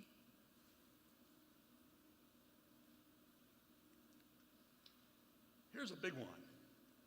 You probably didn't realize that everything changed with the internet. Now go back before the internet, there were companies building protocols, and one of the standard ways that they built protocols was to use broadcast to find a server. In fact, IPv4, when it started, had network broadcast as a big feature. I could send a packet to MIT. I didn't know where Dave Clark's server was. I could just send a packet and broadcast it to MIT, and it would get to every computer there, and the right one would respond. That's all deprecated now because after a while we realized that's a bad way to do business. Well, we didn't have to think very hard. Go back and read the history of Digital Equipment Corporation, LAT, L-A-T. LAT was used between terminals and servers, and it broadcast. And then when people started hooking up sites with satellite bridges, did you ever hear of Vitalink? They did satellite bridging back in the early days. As soon as they did that, broadcast swamped the satellite and swamped the other site. I'm going from my terminal to my computer here, and it gets broadcast to every site, and oh, it was terrible. By the way, did you ever look at the early version of Apple Talk? Apple Talk loved broadcast. That's how they did hardware addresses. They didn't really build them into the computers. You would generate a random number, broadcast and say, anybody using 54 today? Oh, nobody, I'll use 54 as my MAC address. In any case, we had a wonderful guy, Paul Makapetris, one of my friends, who invented the domain name system. And we were all thinking about how to do name servers. Everybody was thinking. We knew what the problem was, and we knew we had to have it distributed. But Paul came along. He wrote up a solution, put it on the table, and it was so much better than everything else that it won. Hands down. It's one of those times when you realize there are really, really smart people here. You know, they're doing wonderful things. But his major achievement wasn't just that he had a distributed name server, that worked great, but he had delegation of authority. That was the major change. Everybody had been thinking like the phone companies. Let's have a group, whether we want to call it IANA, whether we want that owns names, and it will be giving out names, improving them. Paul said, what we're going to do is delegate authority. So you go to example.com, some company, and you give them the authority to do everything connected to example.com. You can have a computer named www.example.com. By the way, have you noticed that I am following the internet standards here? When you give a talk, you are supposed to use example.com. Did you know that? You can find it. It's written down. It's in RC.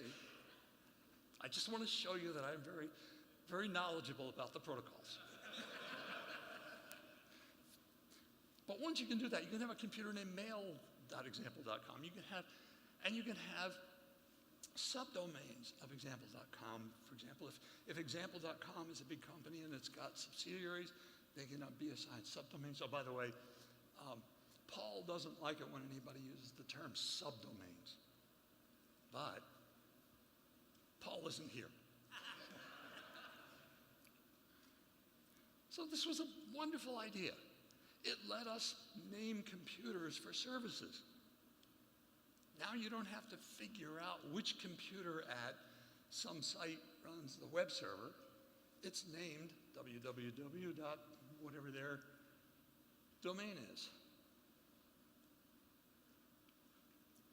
How about the invention of an end-to-end transport protocol? Now, when I first got into the internet project, I had to put IP over X25. X25 was a CCIT ISO standard. It was used by banks, and it followed what was then considered to be the absolute necessity. It did link by link positive acknowledgement with retransmission. So you have a bunch of switches along the line, and when you're ready to send a packet, you divide up the packet into smaller pieces, you send it to the next hop, and that would send an acknowledgement, got that one, here's one, got that one, here's one, got that one, here's one, get the packet together, send it over the next hop. Here's a piece, got it, here's a piece, got it, here's a piece, got it, and send it over the next hop. It was absolutely horrible. So the internet guys said, we're going to try and do end-to-end transport protocols, reliability end-to-end. Everybody that I knew who had any kind of network background said, that's impossible. You'll never do it. You can thank Dave Clark, who spent at least a decade and more of his life figuring out how to do end-to-end reliability without going link by link. It's so much better. Now that it works, everybody can see that it works well, and it's so much faster than doing all of this little back and forth across each link. Why did they think it was impossible? Because they said, look, we've built this stuff, we know how to do it, you have to know the round trip time on this piece of hardware before you can do acknowledgement and retransmission. You have to know it on this link, on this link, on this link. If you try and do it end to end, you have no idea what's in the middle, it's just this big mess. So Dave said, we're going to do adaptive retransmission, which completely solved the problem. It was another one of those brilliant solutions. And by the way, it does flow control, end-to-end flow control, so a big, powerful computer can send to a tiny little computer without overrunning it. It does congestion control in the middle of the network. One of the guys, when I first got on the project, he said, have you met Dave Clark? I said, yeah, I'm on this thing with him. Oh, he said, you should tell Dave Clark to give up. It'll never, ever work. He's wasting his time. I didn't tell Dave. But then about 10 years later, I met this guy again, and I said to him, well, you remember what you told me that I should tell Dave Clark to give up? Look, it's working. He said, oh, well, I guess I made a mistake. The problem was a whole lot easier than I thought it was.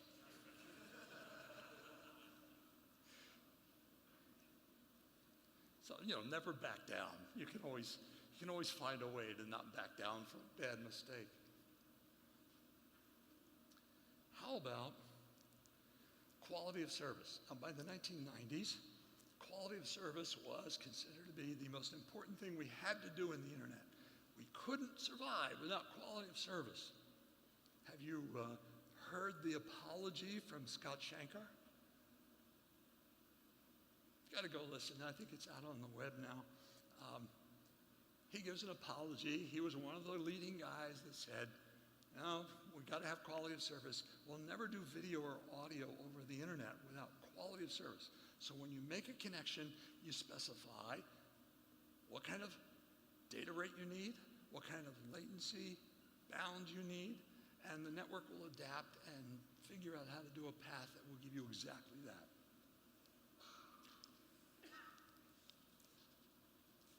Way back in the early days, the internet guys said, we're going to do best effort delivery.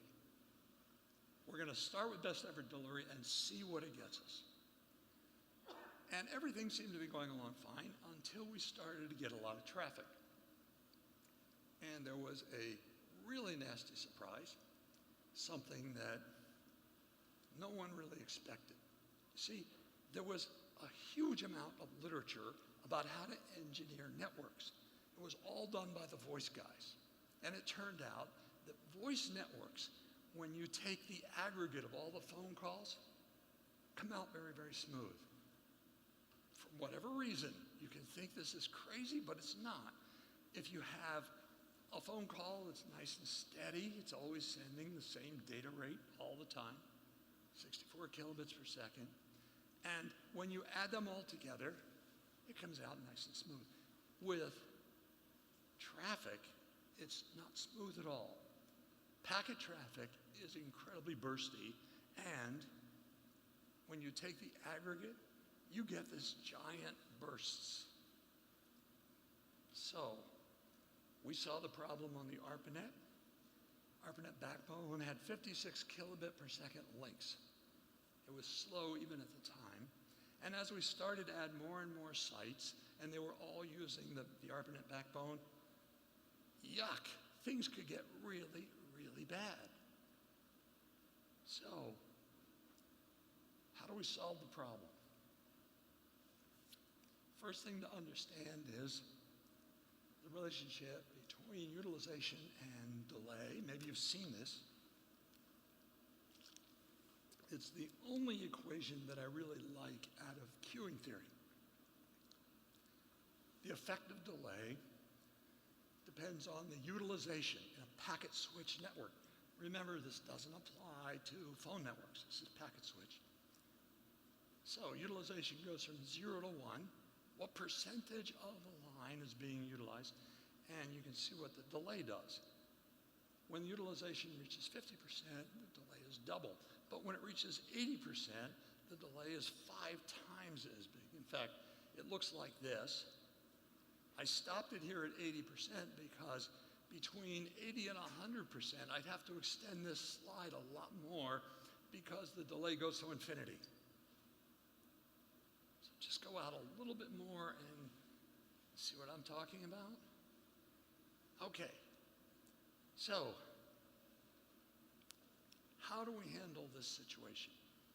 First of all, TCP has wonderful congestion control. You can thank Dave and Van Jacobson, who did wonderful congestion control for TCP so that when things start to look bad, TCP backs off. Your TCP in your laptop will do the back off. Remember, the phone guy said, you can't trust users outside the network, they won't behave well. And we've always had a few crazy people who said to themselves, I can rewrite TCP and get more of the bandwidth if I don't back off. When things go bad, I'll just keep sending stuff in and I'll get more. It doesn't actually work for them, but they've tried. Now we have agreed that it works well for all of us if all TCPs back off and do congestion control.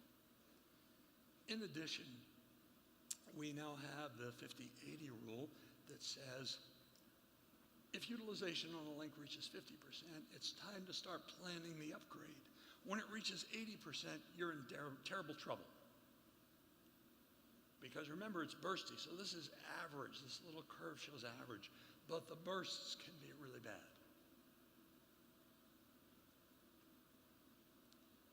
Okay, so what did I tell you? I told you this. We get universal communication out of the internet. We get an architecture to allow us to use arbitrary computers and change them. Service model that puts the services outside the network. Flat rate economics. And then paradigm enables creation of new applications and the use of encryption.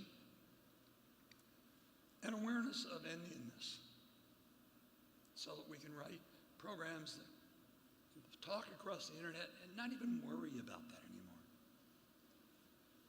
Client-server paradigm as you know it. No more broadcasting to 5 servers. And then transport with congestion control and technologies that achieve high performance. So here's my point.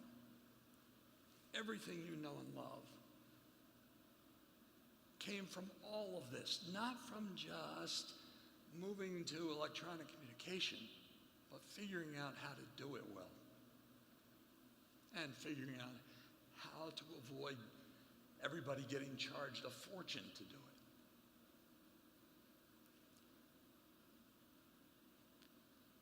it. Okay, I'll stop there and take questions.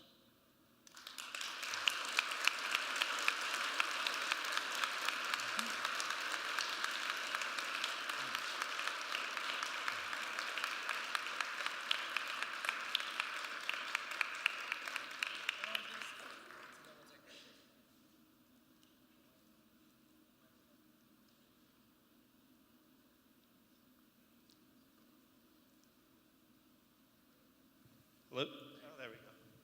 Well, thank you very much for the tour through internet history. I'm sure we lots of folks I think in the room have probably touched on one or two of those things over our long careers, but not nearly all of them. So thanks. If we've got some time, we can do a couple of questions in the audience. Raise your hands, I'll come to you. And in the meantime,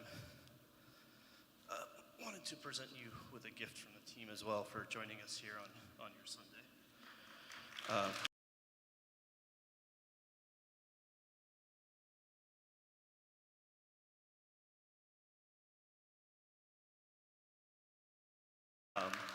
But yeah,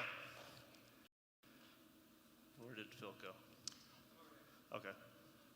On average, how long did it take to punch out those cards and also those the reel-to-reels, like the small and the big? Did it take hours? Did it take minutes, seconds? Okay, so how long does it take to do punch cards? The key punches were actually very like typewriters, but they were harder to press. And they had to actually push a little thing through the card that made the hole. And the chad would fall off the back. So you could not type, even a touch typist could not type anywhere near as fast as they could on an electric typewriter. So it was much slower. That meant, by the way, the good news is that meant everybody thought hard about their program before they punched it. I'm serious. The trouble now is, I don't know about you guys, but I've seen students, maybe you have some new hires that do this, they sit down in front of the computer and start typing, hoping that the computer will tell them, oh, this line is wrong, change it, while they're doing it. Don't think, just, try it out. So no CI/CD in punch card land? You mentioned that it doesn't matter what Paul thinks about DNS because Paul's not here.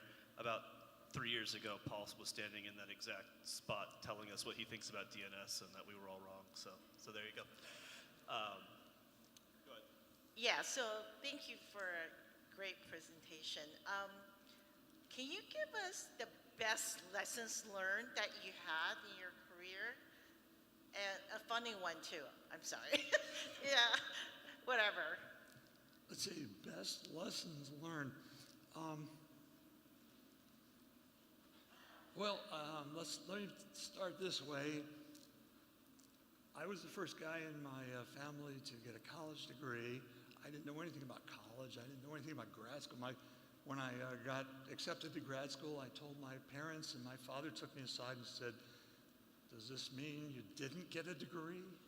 You have to do more school? So for me, it's been a wonderful experience because when I finally got to the Internet Project, I felt at home. Now, you can say, okay, I'm just a nerd, but I was with PhDs, and I got to these guys. One of the things that's really inspiring is you need to prove a theorem, you can prove a theorem. I've written papers and proved theorems and published them. Other people on the Internet Project, when they needed to prove a theorem, proved a theorem. You need to build hardware. I've soldered wires together. We had a most incredible, but I had learned all that outside of class. I never took a double E class. I had learned that in my basement as a kid, figuring out how to solder things together. And that was sort of what I found at the Internet Project. These guys they weren't siloed, they were fairly broad. And they can go very, very deep when they need to. And so that's if you go to college, they'll tell you you can either be broad or you can be deep, but you can't be both. And it's really inspiring to meet people who don't have that urge to just do one narrow thing. And the other thing I'll say is, I never really thought much about the authority of the experts. And that turned out to be really, really good. If I could do it, I did it. and I didn't listen to what them say what you could or couldn't do. When I started working on IP over X25, a well-known expert in networking told me, that will never work. We're not going to do tunneling, we're going to do protocol translation, and we're going to beat the pants off of you. This guy had published papers in networking. I hadn't published anything yet, I was brand new. And it didn't intimidate me somehow. I just thought, I can figure it in my head. I can see how this will work. I can't understand why he keeps saying it doesn't. And that, I don't know, call it hubris, call it ego. I don't know what you want to call it, but I didn't think I was actually trying to put anybody down. I was just, that's the only way I could see to solve the problem, and it did work. So, you know, there's a lot to be said for not listening to people.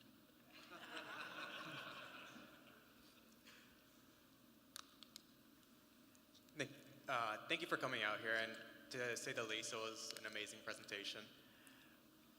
You become an associate professor at Purdue of everything. Why networking? Why was that the road you go down? Pardon me? Oh, I'm to your right. Over here.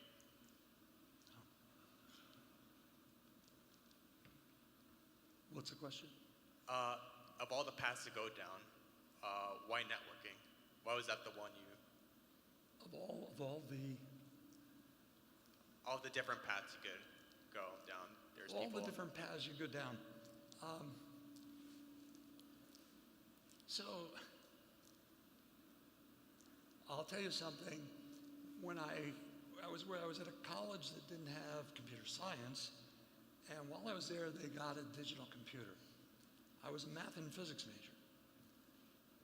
I started playing with this thing. I asked the head of the math and science department, the whole division, I said, can I use the computer? And he gave me a key. He said, you can use it after hours. By the way, computers were rented in those days, not purchased. So I got to go in and I taught myself all bunches of programming languages, and I taught myself assembly language. I just loved it. It was just plain fun. And I was getting married. I told my wife, I'm going to go to grad school in computer science. And I had written some programs. I had written one that was really hard to write. It took me a long time. I figured it out. And later on, I was asked to clean out some file cabinets, and I found this contract. It was a consulting contract with IBM. It described this problem that I had solved. It was to a T. It was exact. They'd done a really nice job of documenting it. And then you flip it back and it says, we contacted 28 experts at IBM, listed their names. They all said it's impossible on that size computer. So I'm having fun, and I said to myself, that moment in standing there cleaning out this stuff, either I'm really, really good, or I looked at the price tag on this thing. It was 2/3 of my father's annual income. Either I'm really, really good, or in computing, you can get paid a lot of money for saying, sorry, I'm too dumb to do that. So I went to grad school, and it turned out that I was really, really good. So I just kept following the path of fun and, success. I think we have time for one or two more.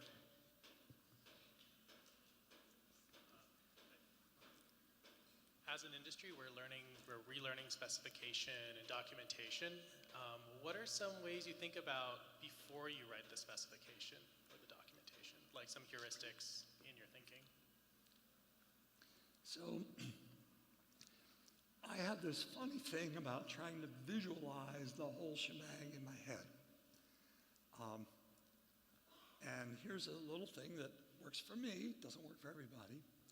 But when I get a hard problem, I think about it and think about it and think about it. I write down all the things that you have to solve this thing. I'm going to have to have an array of this, and I'm going to have this, and I'm going to have to module to do this. And I start to think about it in my head. And then I go to sleep. And several times in my career, I have awakened with the solution in my head. I told you about that program that I wrote that was, the IBM guys couldn't do. I had thought about it and thought about it and thought about it.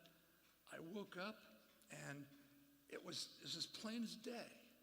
I knew exactly how I had to build the software, what the data structures would be, and I wrote as fast as I could. I always, when this happens, I always have this fear that it's going to just evaporate. And in fact, it hasn't. So I just write it down as fast as, what can I say? That's something I think hard about the whole big problem and all of the, sort of trade-offs. If you do this, it's going to, cost more here, but it's going to relieve this. What kinds of parameters do I want to have for each module? What kind of, how do these things talk to each other over a network? And I think about it until I get it sort of a picture in my head. And then I start to write the basic specifications. Yeah, we can do one more. Many years ago, networking was the thing that most, that got you most excited, what you spent your career on. Thinking about today and sort of what the types of things that this audience is working with, what gets you most excited, and where would you like to see us focusing as the next generation here? So I have this feeling that I got into computing at the right time. I got into computing, I didn't realize it, but it was still a baby. I got into computer science at the right time. I didn't realize it. I just thought the professors were, blind. You could do these courses so much better. You could do this kind of stuff. You could do that. And so I was very successful in making all those changes because it was very early days. One of the things that sort of hits me now when I look around at computing, it's no longer early days. Even cloud is no longer early days. AI, machine learning, you know how old it is? Machine learning has been around since BC, before Comer. It's really old. And just to make a list of every possible variant of machine learning, let alone all the other applications and uses. And so I don't get excited by that. Here's a mountain to climb. I get excited when there's not much in front of you and you have to sort of create from scratch. Do we have any more questions? Over in front of me. Thanks for a great talk, Dr. Comer. I enjoyed the trip down memory lane, some of it before my memory. I wonder, it's always easy to talk about, hindsight's 20/20, but I wonder if you can talk a little bit about, the road not taken. For example, I think about, multicast. I remember in the 90s, hey, if we could just turn multicast on all the tier 1 routers, then, we wouldn't need YouTube. We could all distribute media to everyone, to infinite people, as many as we want, and it just never happened because the people that had to turn it on the core routers were the exact same companies that were going to end up selling that stuff. I wonder, in that kind of sense, if you think about, not necessarily mistakes that were made, but the road not taken that maybe you wish we'd taken, or maybe we got there the long way. Okay, so I could give a whole lecture on multicast and why Steve Deering was wrong to start with and why we should never have gone down that path. And it wasn't just the economics of, it was that multicast doesn't scale well. But anyway, what about things not done? I don't know. I don't have any big things that I wish we had really done. I do believe the following. The guys that I worked with on the Internet project are the smartest people I've ever worked with. I'm work with PhDs, right? I'm in the university, I'm around PhDs. These guys stand out among PhDs. Then they don't all have PhDs, but they stand out. They are really smart. I believe that if they had decided to do a connection-oriented network, we would have one fantastic connection-oriented network because they were relentless, they were smart, they worked hard to figure out how to do things well. So I'm not sure that there's any big change that we could have made that we didn't make.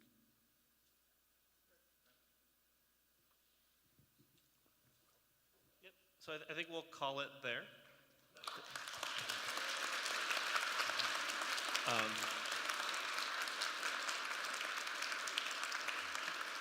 Thank you, Dr. Comer, for joining us and sharing with us. Thank you to all of you for joining us at SCaLE. Hope to see you here again next year. And on your way out, I see Thomas Cameron. Pat him on the back, say happy birthday. And thank him for spending it with us rather than his family. But thanks again, everybody. Enjoy your travels home, and thank you for coming out to SCaLE again.